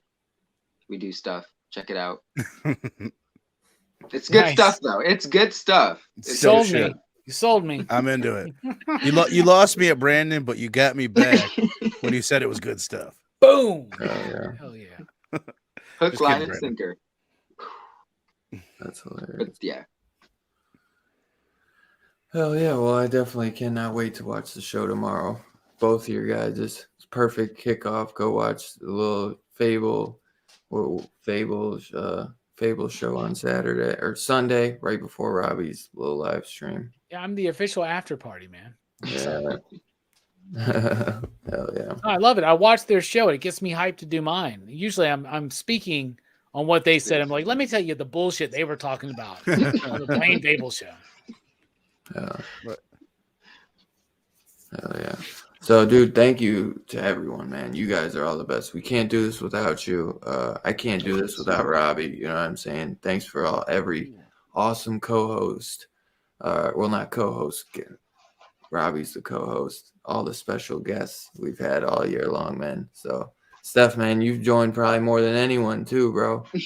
You and Brooks are up there. I'd say are probably pretty tied, man, for most guests. We gotta start giving them jackets every time they show up. Man. Yeah, get your little pin. Hell yeah! But dude, I can't wait to come back and do this in 2022. This is awesome. Crazy, man, crazy. It's wild. Kind of sad, man. Crazy how quick it's going. We'll be back in 2 weeks, man. I know, man. But yeah. Merry Christmas, Happy New Year. Merry Christmas, Happy New Year. Better watch out. Better watch people under the stairs. You got 2 weeks. Station.